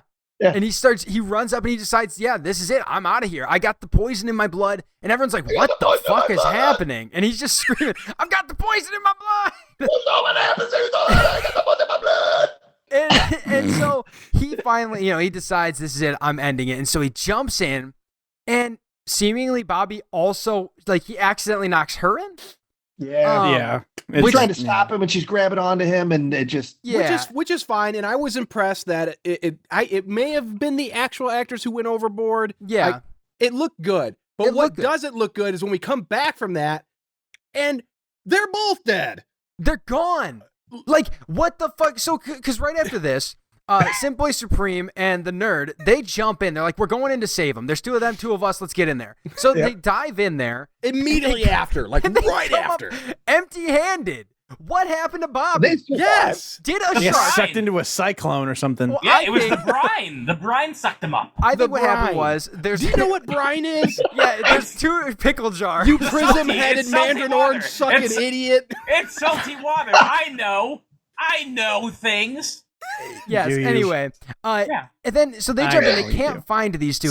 My only thought is the blood from Beefcake's hand attracted a shark immediately when he was dangling, and as soon as they jumped in, we just don't see, but it just gets them both at the same time. One bite. God damn, that would have been the best cliffhanger. Great. As if shark shows up, cat pops out of the cat. Yeah. In the movie, as the sequels come, an elephant eats the sharks. And it's the a elephant... Russian nesting doll situation. Yes, exactly. Yeah. There was an old lady who lived in a shoe. I was going to say, that story about the fly? She just swallowed the thing to get the fly. Or swallowed a fly. Yeah, I'm sorry. Yeah, David Cronenberg's the old lady who swallowed a fly. I'm mixing up my fables here. We added enough humor. You didn't need to come in, Joe. Yeah, we got Joe, it. we had this one. I'm sorry. I'll just I'll rest quietly. Well, it's just if you have a funny joke, say it. Let's create a filter. If the joke's not funny or adding to the conversation, don't say it. Yeah, that's you just wanted to reference David Cronenberg because when he says fly, that's all I can. Yeah. So, these kids, they sit by the fire, and Martin mentions that the rationing needs to tighten up, and Suzanne is fucking losing it. Yeah, she's not we're happy all about gonna that. die. We're done for. And Martin finally starts to kind of show a little bit. He's kind of annoyed here. He's like, take it easy, Suzanne. We're not going to die. We're fine. Like, he is, like, legit just annoyed at Suzanne. He's like, I've got enough going on right now. Can you shut up? And so then, again, boom, it's the next day. Let's get there. Let's get to the next day. When Simp Boy Supreme is standing on the front, looking through his goggles, just looking out at the ocean for signs of life. Suzanne is losing it still in the background. And I don't know if you guys caught this. So now Martin shows up with Rachel. Rachel's wearing a captain's hat now, maybe to establish dominance. No, I think it's the practicality. It's windy as hell. Yep, too damn windy. Maybe. And everybody's hair, and I bet they tried to do a take, and her hair was fucking going everywhere. That could be. And they had to do something, and they grabbed a hat, and they said, well, it's a captain's hat. Because there's no reason for her all of a sudden to have that baseball hat. But no. I felt when I see that scene every time I laugh because I'm like, that's probably what it was. It's so freaking windy because they were really out on, I don't know how far they went out, but they're on a real boat out in, the ocean. Yeah. And it's constantly windy in some of those shots. And I bet that was what it was. Her hair was just out of control. Like, fuck it, we'll put a hat on you for this scene. Yep. I thought she was just establishing herself. I'm the captain. Stop thinking now. Martin's the captain because you guys keep asking him questions. I'm in charge here. Well, maybe that was also it too. But that's why they chose the captain hat. Here's a fun little goof here. So they send Simp Boy Supreme to go. He wants to go lure the cat, and he decides to form a squad. Do you remember what he names the squad? I didn't catch it. No. The squad is named Cat Assault Team. CAT. That is what he names the squad that he and Martin are gonna form. I'm like, I love it. Look at that. They did it. They got that in there. Wow. So he's like, fuck it. I'm going to get Martin. We're going to find this cat. I got a plan. So he asks Suzanne, he's like, hey, keep an eye out. She's like, fuck you. I don't care. We're all going to die. And this is kind of where we find out she feels really guilty. And Martin actually is like, he's the fucking man here. Cause she's like Martin. Dude, I love Martin. Cause she's she's like, fuck you, Martin. Tell Corey that I didn't bring the cat on the fucking thing. It's your fault because you said cats are good luck. And Martin's like, yeah, you're right. This is all my fault. We don't have time to argue about this. And I was like, I love Martin. Yeah. It was at this moment that I decided that the rest of this movie my liking of this movie hinged on his survival. Because if he died, I was going to be pissed. That was like legit good writing in that scene. Like it was impressive. Like I loved it. Nice seeing it on this show. Yeah, this movie's all over the place. Yeah, all movies. The one about the mutant cat inside the other cat on a yacht. Yeah. Some of the better writing that we've had in a while. And so now we cut to the cat team in the basement, and we see the brilliant plan that has been chosen, which is weird. And this is actually a pretty fine plan. We're going to poison some food and leave it out all over the place and hope the cat eats it. Yeah, then my scene ends with Corey saying, "The hunt is still the hunt," and that's the end of my my segment. All right, time to bring it on home, boys. Hell yeah! This is your invite to the climax of Uninvited. Yeah. Oh my God! Don't pretend like you got it, Joe. All right, here we go. I get things. Yeah, I get things every day. Hold on a second. There's a new comment on one of our videos, and it says, "Take a shot every time Joe says I understand." It's fine. It's fine. I understand. Yeah. All right. So, as we know, they've got to ration the food. They have to ration food on the boat. So, Suzanne and Walter are enjoying their 1 ounce of champagne and their 2 dozen cornflakes because that's all they're being rationed out. And Walter, in Walter fashion, is like, "Come on, this is what we're eating. Come on. I mean, what the fuck is this? This is my boat. This is what I'm eating." But Suzanne is ravenous. She's going all in on this hunger on top of her psychosis. And she's licking the glass and trying to get every little drop of champagne. And she's licking her fingers and trying to get every crumb of the cornflake because she's just fucking ravenous. Extreme hunger. I understand how she feels. You've never wanted for anything in your life, Joe. You've never hungered ever in your life. Joe did us a favor by the reason he brought a second champagne flute was so he didn't look like ravenous Suzanne. You know, he knew if he only had one champagne flute, that cat would not have made it out of his lap. No, absolutely not. My kitty loves me. That's not the issue. Yeah, do you know we believe that. Do you know what he meant? What Tyler was saying? Do you know what Tyler was saying? What would have happened to your cat? He's saying I would have eaten it, and I absolutely would not have. Okay. I love my kitty Luna. Well, Ryan, we just established that Joe understands things. Yeah, he understands. I do. His responses to things don't make you feel like it's canon now. It's now canon in the Malevolent movies universe. Yeah, Joe understands all things. Yep. Yeah. I want to share that also. It says that I understand things, Joe Buckley. All right, so now we cut to Corey. He's down in the bowels of the ship, and he's looking to see if any of the poison bait has been eaten, and if he can also find, if so, the corpse of the dead cat. When boom, the demon cat attacks. Corey has a gun in hand. He half-heartedly starts shooting around. He's putting holes in the side of the boat, making water come in. He's shooting pipes, making steam come out. But then he gets a shot. The demon cat is right in front of him. He aims. Boom, he misses the demon cat, hits some sort of massive pipe that unleashes a huge plume of hot steam. It scalds his fucking face, destroys his face. It's insane how so few gunshots are able to completely obliterate a boat. Like, God. Like, it's wonderful. He's the iceberg and the yacht's the Titanic. And he's just burn. He's got a gun that shoots icebergers. It is. His face is so fucked up after this. It just scalds his face. He falls back, and he's only got a few moments left of life. Holy fuck! And God damn it! We get a great bit, though. We get a great little bit of acting from the actual demon cat himself. As Corey succumbs to his steam-burned face, the demon cat goes up to the host cat, who's unconscious. He gets ready to crawl into its mouth, and he turns and does this little, like, fuck you move. It's like he waves his hand a little bit. He looks back at his work. He's like, "You fucking idiot." And he's pleased with himself. We get a little bit of character from the demon cat, and then it crawls back into the mouth of the host cat. Boobus.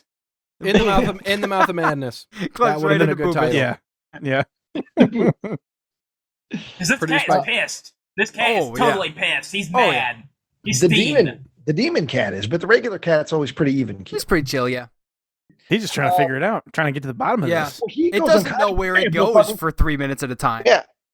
He's like Bruce Banner. This is like the Hulk. I'm telling you. Exactly. This is not that different. No, honestly. Then we cut to Martin, Walter and Martin tossing yet another wrapped up body overboard. We didn't mention that earlier when Mike's death.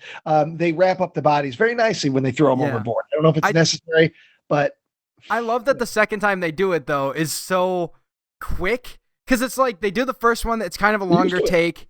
The second time it just cuts to it and they're like, "Fuck, another one!" It's and they just fucking yeah. I love that. And I also think from Martin's standpoint, even though it would probably start to bloat and stink, from a scientist's point of view, they may think maybe we should keep, and for proof of all this shit, when they do finally come to survival or whatever, that they have some evidence of this body full of all this radiated blood or whatever. But no, they just toss the body overboard. Walter then attempts to lower the lifeboat. He's looking at the lifeboat. He starts pulling it down. And Rachel says, "Dude, you aren't going to last 2 days on that fucking lifeboat. The only way we're going to survive is we got to get this yacht up and running." Walter understands this, and he angrily pounds his fist on the wall. Cut to Rachel and Martin. They discover that the cat has gotten into the locked pantry and shredded the boxes and eaten a whole bunch of the food. And the food is contaminated. Absolutely contaminated. Suzanne slips further into despair. She's just getting crazier and crazier. Short time passes, and Martin catches Suzanne scouring the bowels of the boat looking for food. She says, "I'm starving to death." With so much conviction. She rehearsed the fuck out of that line, and she delivered. "I'm starving to death." It is an interesting performance in like the, chewing the scenery way. I mean, it really is pretty good. And that actress, again, you look her up, Sherry Shattuck, she's did a bunch of similar kind of melodramatic movies. She might have even been some Skinamax stuff. I'm not totally sure. You're not totally sure, Ryan Matthew Ziegler? Yeah. You ain't been checking on that? You don't have a VHS of her? I mean, it wouldn't be unheard of. I mean, certainly. Off the top of my head, she might have popped up in there. Let's see here. Anyway. Might have even been on the same show as Bob Esty. All right, so she's starving to death. Martin tells her, "Look, the food is contaminated. It's poisonous. The food is poisonous." She doesn't believe him. He remains firm on his stance for rationing the safe food that remains. He puts his foot down. He's like, everyone's getting the same amount of food, and that's all there is to it. He doesn't pussyfoot around with this. He doesn't try to placate her like he does. He's like, no, boom. Suzanne angrily storms off. Rachel tells Martin she's going to try the ignition again and instructs him to pull a lever to the left when she hits the switch. He agrees. She leaves. Meanwhile, back on the deck, Walter and Suzanne have completely given up. They've resigned themselves to their fate. Walter's napping, and Suzanne is crazily painting her toenails and singing to herself and doing nursery rhymes. Rachel's disgusted by this. She's like, "Look, I'm not giving up on this. And you guys don't give up either." Walter says, "You know what? At least you've been consistent at being a dumb bitch." And he says, "You could have gotten your boat back if you had just been nice to me. But you're too dumb to even do that, just like your father." And that's the final straw. She slaps him in the face. This makes him angry. He stands up, causing Rachel to fall down. They talk a bunch more shit back and forth about her being dumb and her dad being dumb, etc. And she splits. Walter then reminds the crazy cackling Suzanne that she's going to die because Walter's just such a huge asshole. He's like, "Well, cause a scene there. I'm going to fuck around with the crazy girl. You're going to die." And then he leaves. Well, the camera then closes in on a set of keys on the deck that had fallen out of Rachel's pocket, and she didn't realize it. But Suzanne realizes it. She quickly snatches those keys up and heads back down into the bowels of the ship to unlock the pantry and get some food because she's starving to death. Luckily, she discovers some bread scraps that the cat has left behind. She picks up the bread scrap. She smells it. Smells fine. It's, not too stale. Looks all right. She eats some bread. Nothing happens. It's good. The bread's good. They were fucking lying. She knew it. She's not crazy. Just then, she spots the cat watching her. She's afraid at first, but then realizes there's nothing to be afraid of. It's just a sweet little cat. It's the same kitty that I, took out of that garbage pail before we got on the phone. It's a sweet, dirty, filthy garbage cat. Yeah. Boobus would never hurt me. Yeah, Boobus is a sweetheart. Suddenly, she feels something. that fucking bread was contaminated after all. And air bladders in her throat start moving around, and blood comes out of her mouth, and she has a long agonizing death scene, and the neck pops and blood comes out, and she falls against the wall and slides down it, and she dies. But luckily, her one hand, maybe in her death throes, was able to hold up the flashlight, but like the big lantern. The lantern, yes, the electric lantern, so we could see up more. She held it perfectly through her death scene. Now we cut to a poorly shot miniature of the yacht as a storm rages on. This was disappointing because there's been fairly decent production value for a movie of this stature. And even real establishing shots of the yacht. It's obvious they're on a real boat out in the ocean, but then we get this really poorly. Not that the miniature itself looks is badly constructed, but it's shot in such a manner that it looks like a toy in the bathtub. It would have been so much because it's all. If I'm remembering correctly, is it kind of like at a downward angle? Yeah, so you're getting lightning. A lot of the ship. It should have been like one of those like side shots where you just get a lot of waves and you can kind of see the ship from time to time. And that I think is the big problem is there aren't any waves. So like, there's this storm raging and there's lightning crackling in the background, but you don't see waves with it. So the proportion becomes obvious. I saw that they shot that scene in the pool. Like for the miniature stuff, they were just in a pool. That's why. I mean, I believe it. Yeah. I mean, they're probably not going to take it out to the ocein. Well, yeah. They got to have a controlled set, Joe. Waves would be somebody sink. I genuinely thought it would be like a tub. Like it's just so it seems like such a small miniature. It looks so unimpressive. Yeah. Yeah, it's disappointing, like I said, to cut to that after that death scene. It's like, come on. All right, so storm rages. Walter, Rachel, and Martin discover that a gunshot hole in the boat is causing water to pour in. And Walter's like, well, we got to fix it. You got to fix it. And Rachel says, I can't fix it as long as this storm continues. What's the point? Shit is getting sideways fast. They realize they have no choice. Some time passes. And they realize they have no choice. They got to try and get away on the lifeboat. This is it. This is all they got.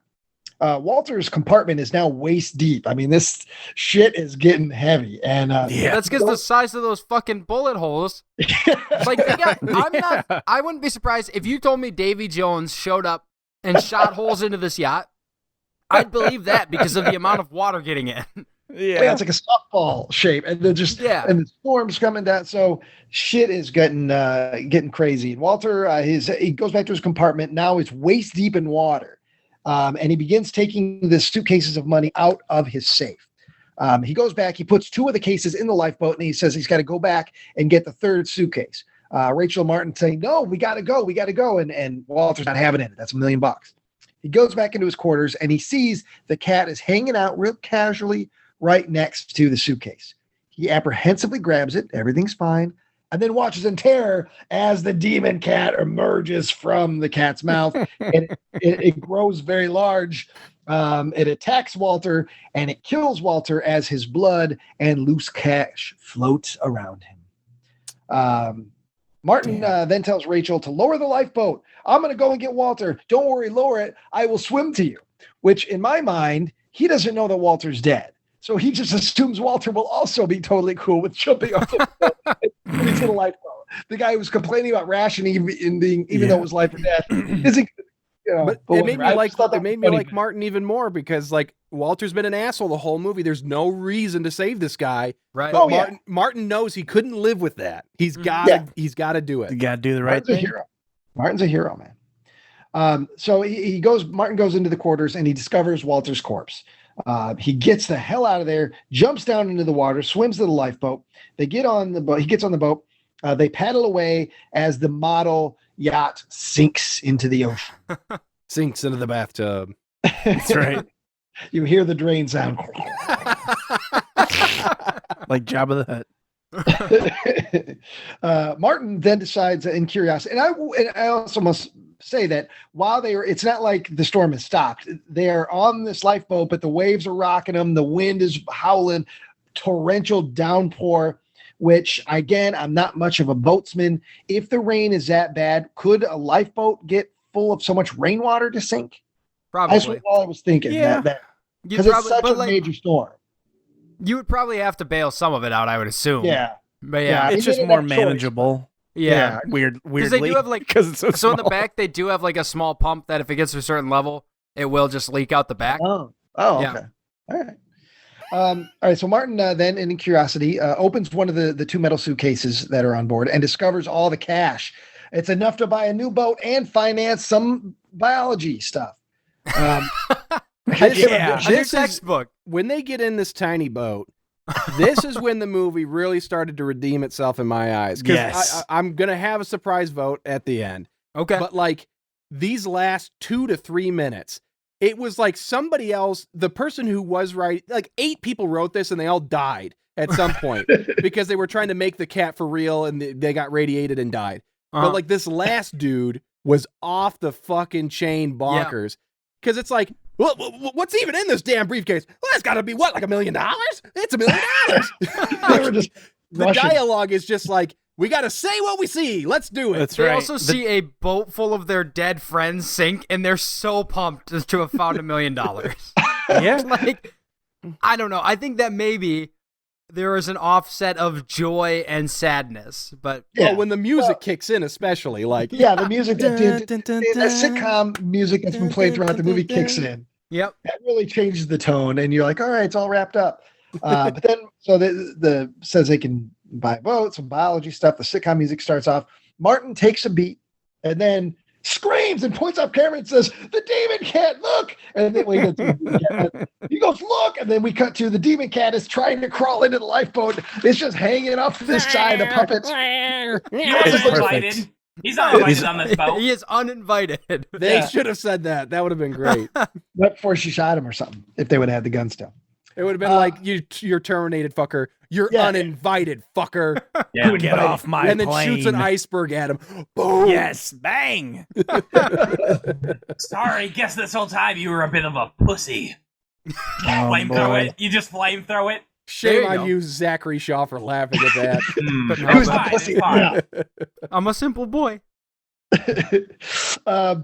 We're almost done. We've almost reached the end of Uninvited. So the demon cat leaps through the air at Martin, who catches it midair, and it's snapping at him. It's trying to bite him. He's wrestling with it, trying to hold it back. Rachel hauls off and punches the thing in the fucking rib cage, launching it back into the ocean. Martin exclaims, "I'm not bit. I'm okay. I'm okay." They embrace.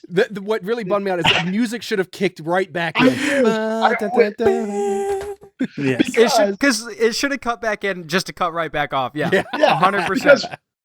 Because what happens is identical. He takes a beat, and all of a sudden he points up to the camera again and yells, "Oh, Rachel, it's not over yet!" Yeah. And it cuts to what I assume is the same shot of the little puppet. I'm back on the thing. The demon cat does the same thing. The cat's like, "I don't got this is my only trick, man. This is all I got. I'm gonna lunge it again.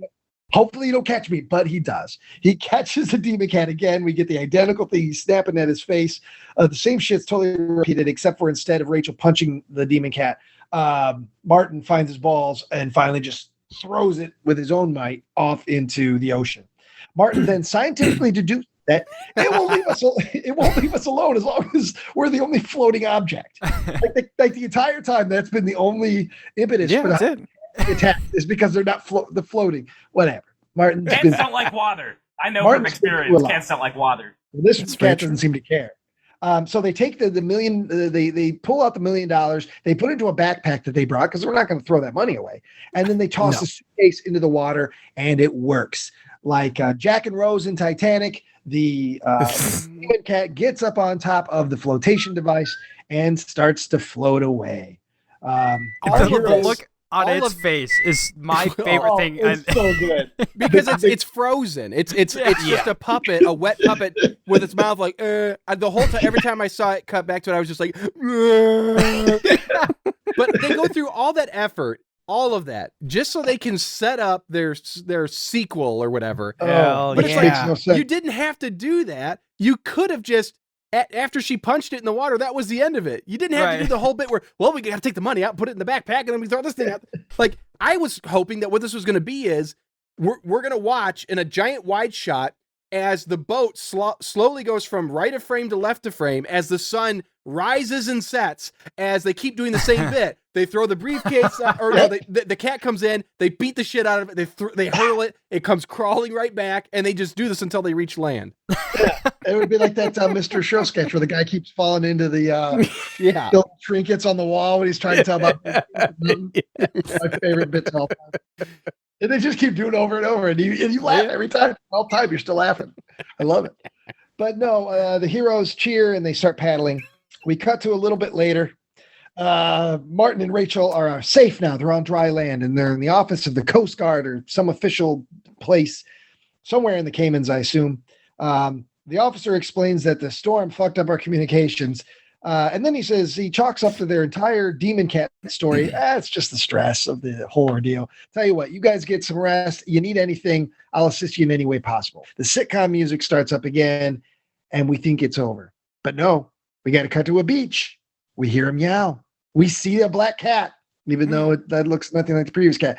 I don't understand that. Entirely different cat. I assume used up at one of its 9 lives. Well, and maybe it did. Maybe the idea is it left the previous cat. Yeah, that was my thinking. That host. That's all it could be, because I don't think the other cat survived. His body isn't. So I feel bad for he was a victim too. Damn, poor Boobus. Rip Boobus. Yeah. Poor Boobus. Boobus. I decided to reach through the screen and touch him. That's how much he touched my heart. Have a moment of silence for Boobus. It's the only Boobus you're gonna get, Joe. There's a washed-up briefcase, and then we see there's a black cat, and a child goes and picks up the black cat. Oh, freeze God. frame, zoom, boom, boom, boom. Like he zooms on the frozen kid staring at the camera, and credits. And there, my friends, oh boy, is Uninvited. Uninvited. On a scale from malevolent to benevolent, Buckley, what say you? Unfortunately, fellas, I'm gonna have to go Malevolent on this one. Fuck you. Fuck you. Next. No. All right, fine. I'll pick Trevor. What do you have to say? Explain. No. I want you to explain. Give me your reasoning, Joe. I thought it was real slow in the middle. I thought it was kind of a slog to get through. And I didn't like the puppet at the end. I thought it looked too bad for screen. Even knowing the budget, because it's like, well, that $200,000. That's not bad. in what way? Like they did good with it, or they didn't do good with it? No, that's not a bad budget. $200,000 ain't a bad budget. All right, but then cut out the budget. Cut out the money that went to the 3 character actors. And having a yacht for however long to film, and they shot on film, man. This is 35mm film. Yep. Yeah. $200,000, and you have to have food out there available. Like you have to. There's a lot of craft services. That money would go away very quickly, I would think. And yeah. But anyway, and this was a professionally made movie, if as low budget as it is. It was made by people who've been doing it forever. It was, that money burns fast, is what I'm saying. Oh yeah. Everybody's got to take a little cut. A little bit. What else didn't you like? What else? Goods and services work. I thought the gore, whenever they showed gore, it was okay, but they didn't really. There wasn't much of that. I'll give him that. Yeah. I also would have liked to see the Boobus, like I said. I did not get one. He's in the whole fucking flick, dude. He's in the whole thing. We saw All right, a lot I'm of going Boobus. next. I'm going next. This is Benevolent. Okay. This is a great movie. This is one of those few Malevolent movies that we watch that feels like exactly the kind of movie when someone asks me the kind of shit we watch, this is what I will show them. Like, we watch this one, there's a bunch of teens are out on a boat, and there's a mutant cat. It's great. I do agree with Joe. The things that he didn't like I agree with. I wish the gore was a little gnarlier. And the puppet does look pretty shitty, but I liked that it looked so weird. The juxtaposition of that weird puppet, especially the big face. Yeah, against Boobus's big face when they Boobus's big. Yeah. When you see that, when they cut to that right after 5 shots of him just looking like a normal old cat, it's fun. I liked it a lot. I wasn't really bored during a lot of this. It gets kind of muddy towards the end, which we got to go up and then we got to go down and then we got to look and we're looking for food and it's a little much. But overall, yeah, Benevolent, 100%. Zach, what did you think? I'm 100% Benevolent. It's so fun and for me, I think back, like when I think to The Puppet, they had a route they could have taken with this movie, which was they could have tried to use the real cat, tried to make it look spooky and scary, and tried to convince us that that was a villain. And they didn't do that. They decided to opt for a puppet inside of a puppet that crawls out of it, and that's weird, and I love that. The acting was pretty decent, honestly. And I fell in love with freaking Martin, a character who wasn't even introduced as a main character. When he shows up at the fucking pier, I forgot he was there until like halfway through the movie. I was like, I fucking love this guy. This guy's awesome. When he comes in for the sextant thing and is like, hey, give me all the shit in here. I'm going to turn this into a microscope. I'm like, this guy's cool. I love this guy. So I got to go Benevolent. Yeah, it's fun. It's stupid, but I would 100% watch this again by myself. And I will definitely show this to other people. This is stupid and fun, and I love it. And the fact that there were no boobas made me less scared to watch this at work, because I did watch this on my phone at work this morning in between breaks. So, yeah. Oh, good. Yeah. Nice. I guess I'll go Tyler. Joe, you're not alone. Because I'm very curious on this. Yeah. What do you got? That's fine. That's fine. All right. Whenever Tyler says his view is gonna surprise you, I know he's probably going opposite of me. Yeah. So, usually. Even though I had a great time tonight, mandarin oranges and all, oh yeah, it still didn't. I still stand by my position. Now, in the official rating, I'll give you what my Malevolent to Benevolent bonus was, and it was -1. Okay. I watched this by myself. And like part of Malevolent movies is a lot of what we do with these ratings and all this stuff. It's so amorphous. Like there's no rhyme or reason to any of it. It's what you want in the moment. And my experience with this movie was not overly pleasant. It was mostly boredom. And then it just had me wanting throughout.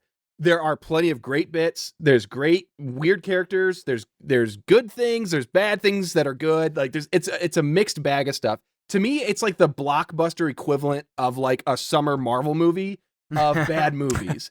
So it's like you have to take it at face value. You're there to munch the corn and have a good time. Yep. And unfortunately, that's not what grabs me about Malevolent movies. So I would, anybody who's been listening to this we're on episode 21. You know how I feel. I'm looking for the stuff that challenges me. This wasn't challenging me. Other than just any movie would be, in that I wasn't entertained throughout. Having said that, I wish it would have gone one of two directions. Either it just went way harder on the weird cat, Russian nesting doll shit, or they went more with the convoluted plot stuff. I wish things just kept getting weirder and more complicated.